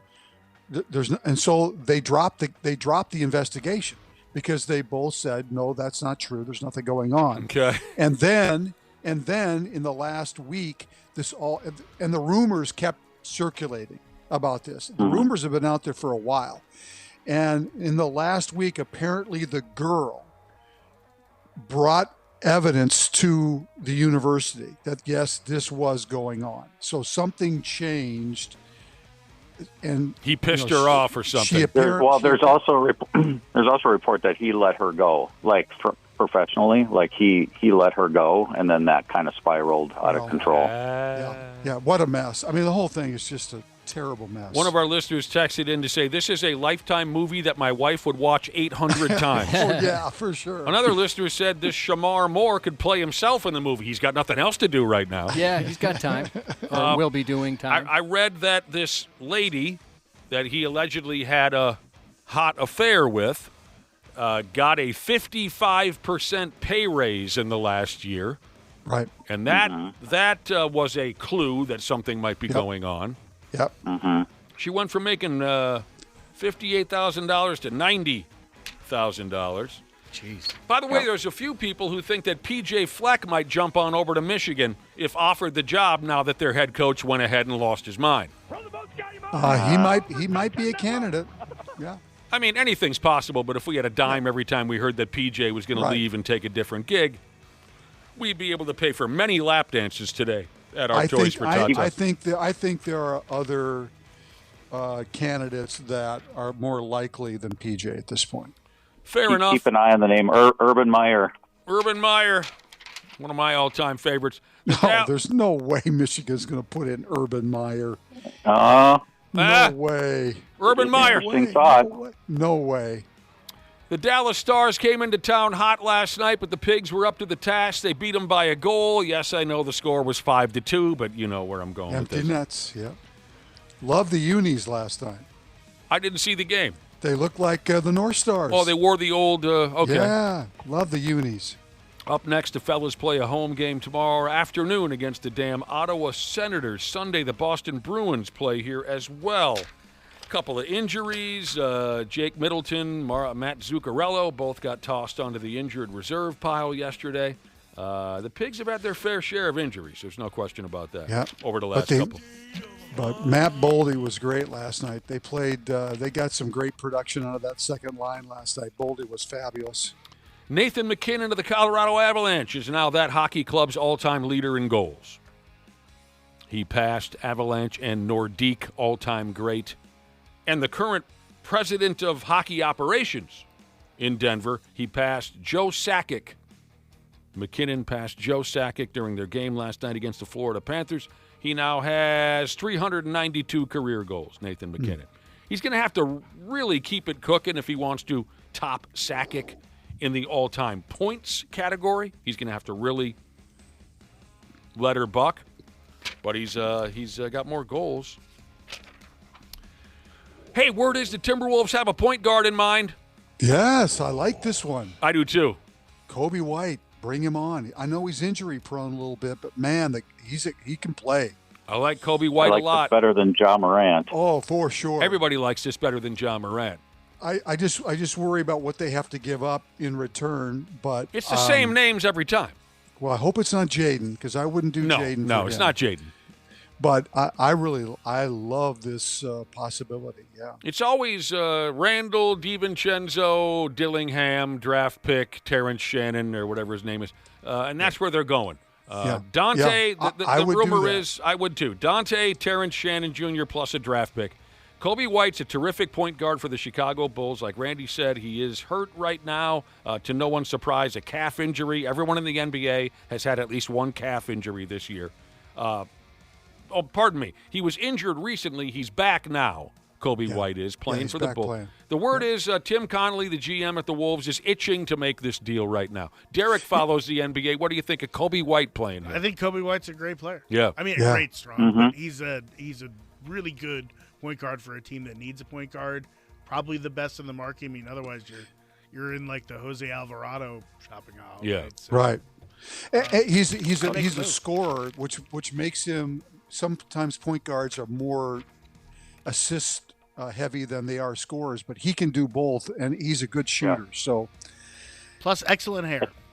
Yes, I agree. Yeah, Tremendous. I think hair. what Wolves fans need to do is hope that the Bulls keep losing. I think the Bulls have lost 5, 6, 7 in a row, and the more they lose and the more they fall out of things, then maybe they'll be willing to unload him a little bit. And the Wolves don't want to wait till the trade deadline, because if you wait that long, then the price goes up. That price goes up. So get him now while you can. So the Wolves are on the road playing in San Francisco against the friggin' disgusting Golden State Warriors, 9 o'clock tonight. No Stephen Curry tonight, so that'll help my overall physical and mental health. Sunday, the boys are at home playing Sacramento for what seems like the 25th time this season. Exactly.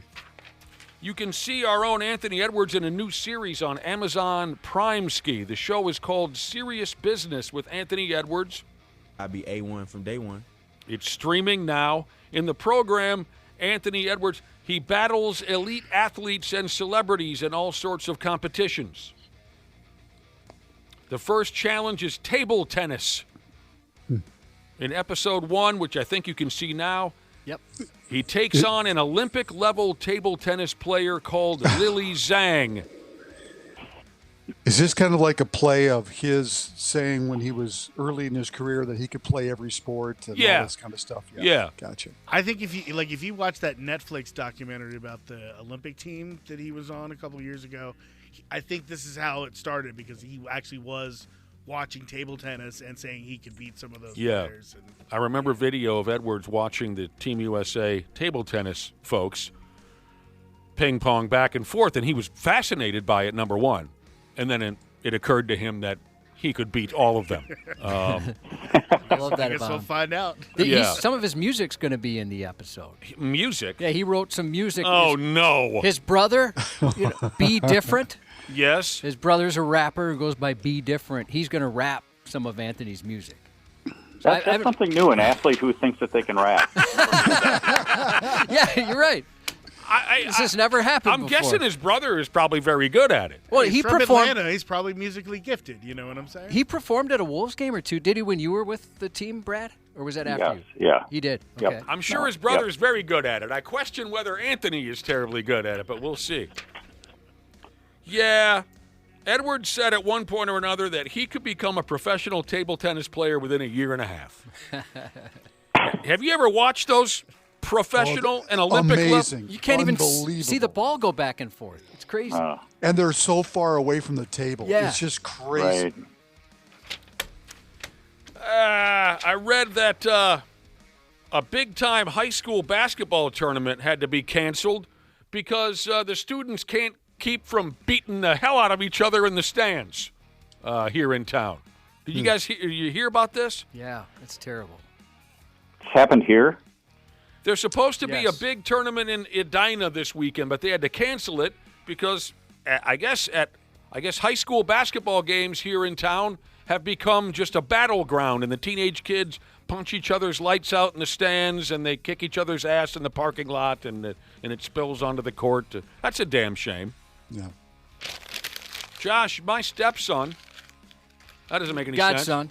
Your son, more importantly, my godson, he plays basketball. You know what that means? What's that? Eventually, you're going to get your ass kicked. Or I'll have a rap career. One of the two. Yeah, he's got a tournament at my alma mater over the weekend. I'm going to revisit the scoreboard from back in my scoreboard days. Is there a town that really hates Egan? It's like I went to Holy Angels. I grew up in Minneapolis. Okay. Holy Angels in Richfield, but yeah, I went to Holy Angels, so they're there. But my wife's team is going to play South. She went to South. They're going to be playing him. She's cheering for the South team. All right, yeah. You guys ever get involved in the fist fight after the ball game in high school? We never really had any of those. We never had those. None of you ever had a fist fight with your rival school in the parking lot before? There were like the pre-fights that just never went anywhere, you know? We're kind of posturing. That with Richfield High School, we'd meet at the McDonald's, and then there'd be like a hold me back pretty much contest for a while, and nothing ever happened. At least not when I was there. When I was an 11th grader, Wayzata was playing Minnetonka football. That's our rival. And we're in the parking lot, and here comes some Tonka guys. A little jaw-jacking back and forth. We started throwing hands pretty hardcore. I punched some guy in the jaw with my thumb inside my fist. You know what I'm saying? You got to keep your thumb on the outside of your fist, right? No, I put my thumb on the inside and broke that son of a bitch. My uncles taught us that at a young age. Stupid. I ended up getting pummeled by a couple of dudes. Not like Maple Lake level, but... I bet that hurt a lot. Oh, my thumb hurt so bad I didn't even feel the rest of the beating. But in the end, we got him. We got him. Is that a strategy for fighting? Hurt yourself worse and you won't feel what the other guy's doing? I suppose. In the end, we took him. If you want to have an idea of how prepared my high school was for a parking lot fight, our mascot was the unicorns. You poor 100% guys. true. Not making that up at all. Hey, before we go, let's. Are Dana and Ashley hanging around? I got Dana on the line here. Dana, what's going on? Let's see. I think he's on. Dana, you there? I'm here. Can you hear me, boys? We got you. What's going on at Rick's Cabaret? Folks should know that the doors opened over 2 hours ago for our 135th annual Toys for Tatas Toy Drive. Rick's Cabaret Gentlemen's Club, downtown Minneapolis. How's it been going down there for the last couple hours? It's been going great. It is now officially packed. The bar opened about 18 minutes ago. It's kind of funny, you know, if you've been to Toys for Tatas before, you know the setup. You walk in, and we've got our 93X table at the back by the bar, and then the stages are ways away.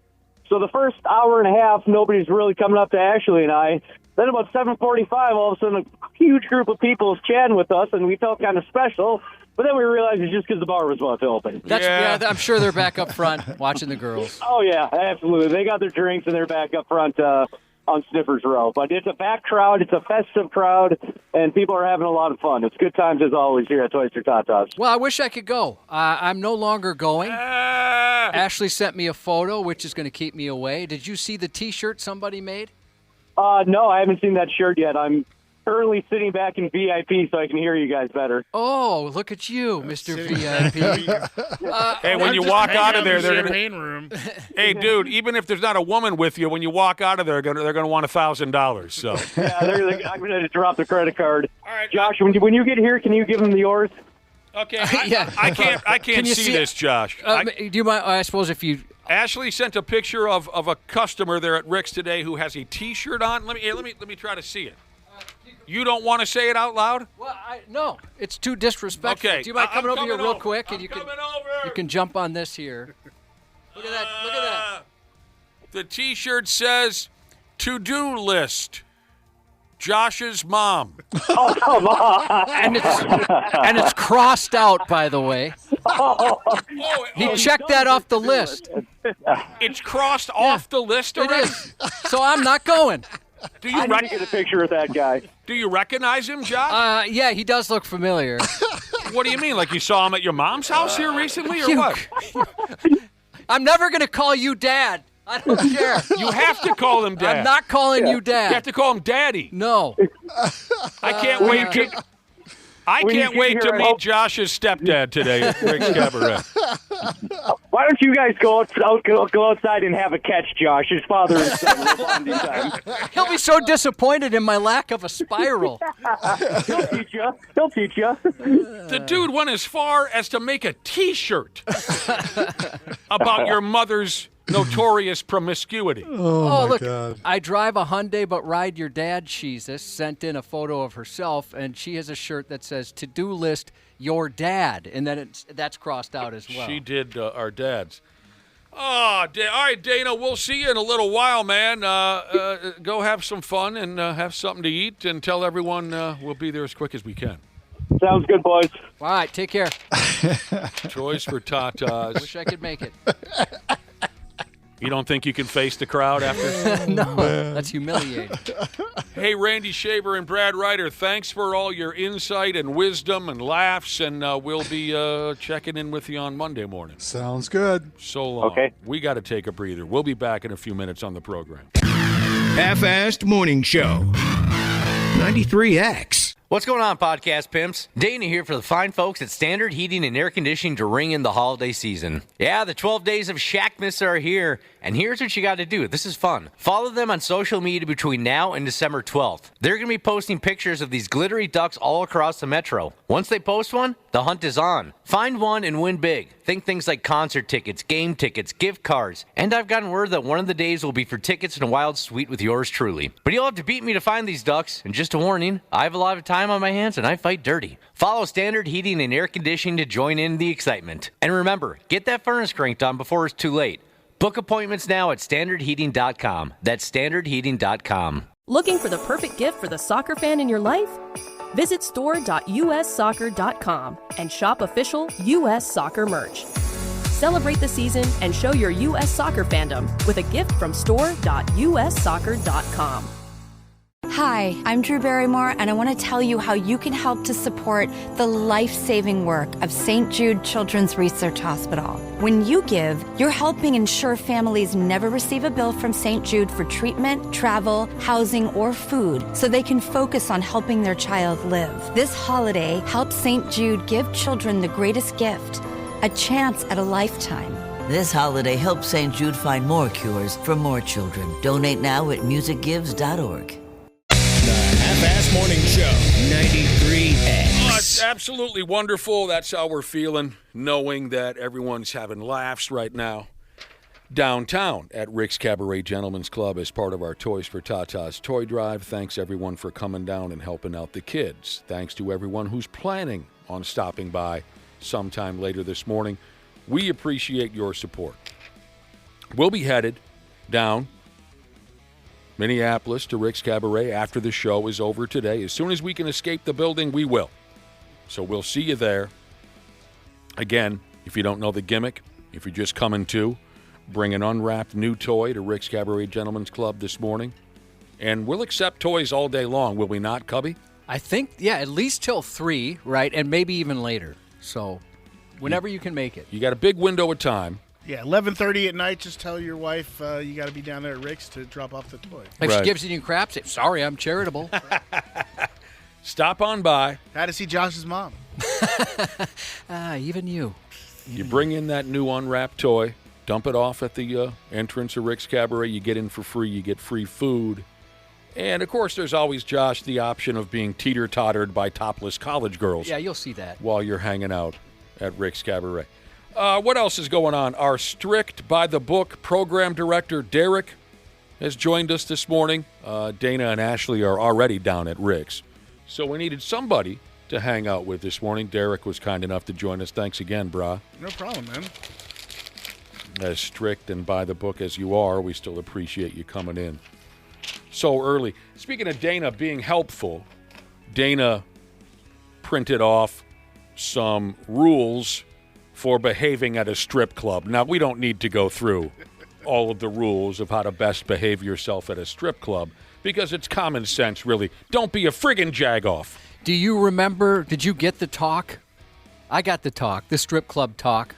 My parents never gave me a sex talk, but I had a friend's older brother give me the strip club talk. Oh, no one told us what to expect until we walked smooth into the joint when we hit 18 years old. What did they mention when an older guy gave you the strip club talk? So, yeah, this is my friend's older brother, and we were all getting ready to go when we turned 18. And he's like, okay, here's what you need to do.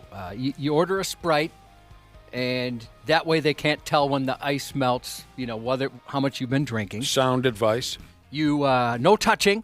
No touchy whatsoever. No touchy touch. Yeah, he reminded us that when they come over to you and start dancing or, bring up the idea of a dance, you got to pay for that. They don't just provide that service. And by the way, this is 30 years ago. It was still $20. That is inflation, tariffs, nothing has changed. It was always $20. Isn't that something? It's one of those deals, right? Makes you proud to be an American. Yeah, it really does. You're right. A lap dance, table dance has been $20 as long as I can remember. I can tell you for sure since 1993. Yeah, some of you older guys are like, well, hell, the first time I went there, it was a dime. At least for me personally, it's always been $20. Yeah, I mean. I mentioned no touching. No touchy touch. Just don't be a jagoff. Keep your hands to yourself and behave like an adult, and you're going to be fine. Josh and I, our first strip club experience, seeing how both of us grew up here in the Twin Cities, although miles apart, very different neighborhoods where we grew up. Our first experience was at Deja Vu, which is still right there on Washington Avenue. Yep. What about a kid from Georgia, Derek? So your very first boom boom room. First time I went to the strip club, the stripper hit on me, and I didn't believe it because I just thought the stripper was being nice, like you think they would be at a strip club, right? Right. It wasn't until she called me the next day where I was like, oh, she was hitting on me. Really? So was she about your age? Yeah, I was in college. I was 18, I think, freshman year, Syracuse, New York. Yeah. Oh, in New York. Okay, it wasn't down in Georgia. Was it Scores? Did it have a hilarious name, this joint? God, I can't remember the name of the joint anymore. Syracuse. Oh, no, that's terrible. Do you think it's still there? It probably is still there. You could look it up on the internet. I still have the T-shirt that the stripper gave me that night as the pretext for getting my number. So you're saying the first night you went to the Boom Boom Room, one of the girls legitimately dug your vibe. And I just was like, well, God, these strippers are real nice, See, I would assume it wasn't real. Yeah. You mentioned earlier that when you were in school, you were in advanced classes. This is evidence of your intelligence at a young age, because most of us at 18, when we walked into the Boom Boom, if a girl showed interest in us, I would think it was legitimate. I know I would have at 18. I would have thought it was legitimate. It wasn't until I got a little older. I wasn't in those advanced classes. It wasn't until I got a little older that it dawned on me, oh, some of them just act like they dig you because you've got a pocket full of money. Yeah. But you figured it out on night one? Figured it out night That's one. impressive. Yeah. We were told. I well, knew. You got a warning. Yeah. I got no warning. I would have been arrogant enough to believe it. God, I wish you could think of the name of the joint. Oh man, it's gonna haunt me. I mean, because here it's like tradition. You go to the VU and then you go to Mystic. As soon as you turn 18, as soon as you can get out of school, you're headed to both those places. So I don't think we need to go through a long report on how to behave at a strip joint because it's simply common sense. But I will say this: when I have seen poor behavior at the strip joint, and when I've seen people removed, it can be some of the most entertaining. It can be some of the best entertainment possible because they remove you swiftly. Is it gently? Was that the other word you're looking for? The other word is not gently. Not gently. Swiftly, and there's another word. I mean, they're very aggressively. More like a word that explains like the. Ferociously. No, it's my problem. Indubitably. There's a word, and this happens to me all the time. You know what might be a good reminder for folks, especially if you're new, because today everybody's got their phone and everybody's photographing everything. They don't like that. If you've never been to a strip club, don't just pull out know, your do not pull your phone out. And like events like this, people, don't. I've done that where I'm like, oh yeah, let's take a picture with so and so. and forget, like, oh, shoot, they don't like that at all at a strip club. Like, what's a word for, like, a military strike that is so well done? Precision? Precision, yeah. sure. That's where I'm trying to go with the other word. It is swift and it is precise. Yeah. Yes, how they remove you. I mean, a number of years ago, we walked into a joint, and there were 3-4 guys I went to high school with up in the front, and they were not behaving at all. They were big, broad-shouldered sumbitches in high school and on this particular day when we bumped into them at the Boom Boom. And I nudged my buddy and I said, these guys are seconds away from getting tossed. And when those security guys picked them up like it was a friggin' overnight bag. And just boom, boom, boom, they were out the friggin' door. And these were big dudes. So as much as we encourage good behavior, if you want to F off, hell, we're going to have a lot of fun watching you get bounced around that joint.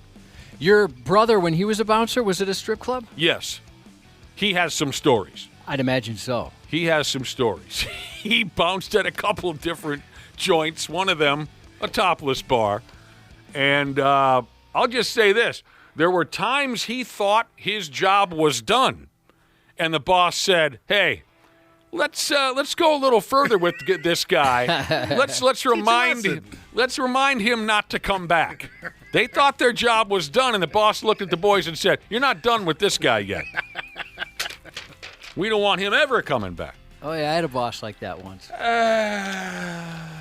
What do you mean exactly? When I was on the force, and I towed that red and khaki line, I had a boss who would want to make a point if somebody continued to come in and do something bad. So they wanted you to punch the guy in the mouth or something? He'd be the guy for that, really. He'd just say, hey, next time he comes in, this is what's going to happen. So they told you? Well, he would, just say it in front of all of us. Yeah. And he would usually say it to the person. When you throw these guys out of here, make sure they don't come back. Yeah. Well, it's kind of like me talking to you guys when the KQ people get mouthy. Yeah. Yeah. Teach these guys a lesson. Oh, man. So, yeah, we're going to wrap up the show here in about 15 minutes. Then we'll be on our way to Rick's. If you don't mind, I want to pump what's going on tomorrow night one more time, because it also is something charitable you can do for the young people this holiday season. Tomorrow night at the Stanchion Bar. The Stanchion Bar in Corcoran. A few members of our morning show will be there for their Toys for Tots fundraiser. It's guest bartending behind the bar all night long, where the goal is the more drinks you sell, the more money goes to Toys for Tots. Myself and Smashley and C. Willie Miles and our old friend Terry Train will be behind the bar at the Stanchion tomorrow night from 9 to 10:30. Please stop by. We're rookies, we're amateurs, but we'll do the best we can. The more drinks you buy, the more money goes to Toys for Tots. There's going to be some local TV people with their own team of bartenders. You kind of, every hour and a half, a new shift of people get behind the bar. So there are different teams. It's kind of a competition. There'll be some local TV people, I think some Care 11 people. There'll be some local farmers behind the bar who do this every year. Thank you to the Stanchion for inviting us now for the third year. We'll do our best. And it's all for a wonderful cause. So if you're in the West Metro, which is, Josh, the best metro, hit the Stanchion in Corcoran tomorrow night. It's going to be a cold night. You're going to want to be inside a bar. Kind of sucks that I live in the East Metro because the rhyme there is far less flattering than the best and West. Yeah. That's not cool. The East is the least Yeah, metro. see, it's right there. Yeah. I hit it every time. So there you go.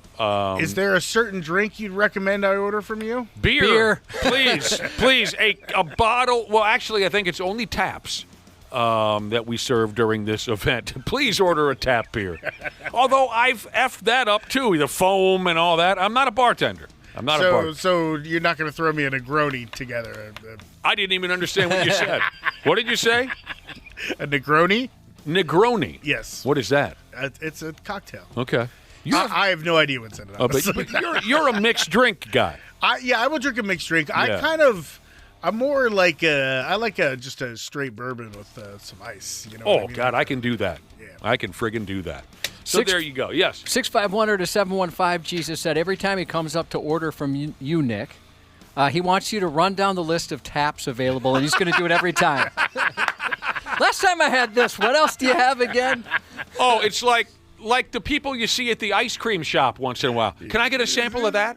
Oh, yeah. Oh, that was pretty good. Can I get a sample of the chocolate? Order your friggin' ice cream. The rest of us, I'm talking. That always drives me nuts. Yeah. It is kind of funny. Like I'm a patient person, but there are times where like you'll be waiting in line for 20 minutes to get a burrito or a sandwich, and the person in front of you decides, oh, this is the time when I'm next to start looking at the menu. Right. Never occurs to them beforehand. D&D Jesus said the East Metro is the Beast Metro. Oh. Yeah, that's right. All right. So there we go. Lots going on. Half-assed morning show 93X. All right, that's it for us. We're done. We'll see you on Monday morning. But before we go, let's check in with Smashley. Like a lot of folks, Smashley's been partying already for a couple hours down at Rick's Cabaret Gentlemen's Club in Minneapolis. Today is our Toys for Tatas toy drive. It's a very special day. Ashley, how are you? Hi, guys. I'm doing fantastic. We heard you've already had at least one lap dance. Yes. Shout out to our listener, Ray. He bought me a lap dance from Cherry Bomb. Oh, sure. She's a regular around here. We know Cherry Bomb very well. First name Cherry, Yeah. last name Bomb. Yeah, she was just in our studio a few days ago. Anything else crazy going on aside from the usual? Just a mass of people drinking and good times? Have you seen any other characters? I haven't seen anything too crazy. I know you guys already talked to Dana about the guy with the Josh's Mom T-shirt. Yes. By far my favorite part of the day so far. Well, Josh. We have so many toys, as usual. Lots But and lots there and is lots some of good toys. stuff. I did see Dana going through one of the boxes. Yeah. So we might have to check his car before he leaves. That doesn't surprise me. He is a giant 7-year-old. True. That's why it's his favorite day of the year, being surrounded with all those children's toys. And stuffies. He loves the stuffies. We had Serenity Kennel, a great local charity. They were in earlier this week, and they brought in a bunch of toys. Here's a charity donating to charity. Yeah. And they did tell me, hide this from Dana because we have a lot of Nintendo-themed things in here. And there was a genuine concern he might pocket a couple of those things. So you got your lap dance. My favorite girls are here again this year, so that's very exciting. Who are your the favorite? most beautiful bartender I've ever seen in my whole entire life. Oh, yeah, she's great. I know who you're talking Yeah, about. she always has a cute little bow. I'm just obsessed with her. I'm obsessed. I pointed her out to like 15 people already. So you're seeing some familiar faces, and the place is packed. The food is available. Oh, absolutely packed. Oh, and I've been having a lot of fun. When they do the bottle service, they play the loud horn, and then at the end they do the sound effect, the wow, wow, wow, wow. Oh, sure. I think I know that one. I think Josh is going after his sound effects machine right now to try to find it. There you go. Yeah. Yes, I'm having so much fun with that. Is that where they have the sparklers and everything? Oh, yeah. They put sparklers out the top of the bottle.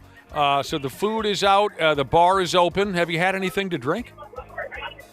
No, not yet. But I have to play it cool because of the whole breastfeeding situation. Oh, I forget about your breasts. You got to stop forgetting about her breasts. Have you had your plate of bacon yet?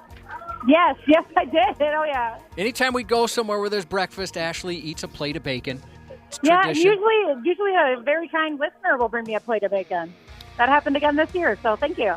Tell you what, you and Dana, thanks for going down so early and being the first ones in the door to make everyone feel welcome. We're going to pack up our of course. nonsense, and we're going to get the hell out of here and be there as quick as we can, okay?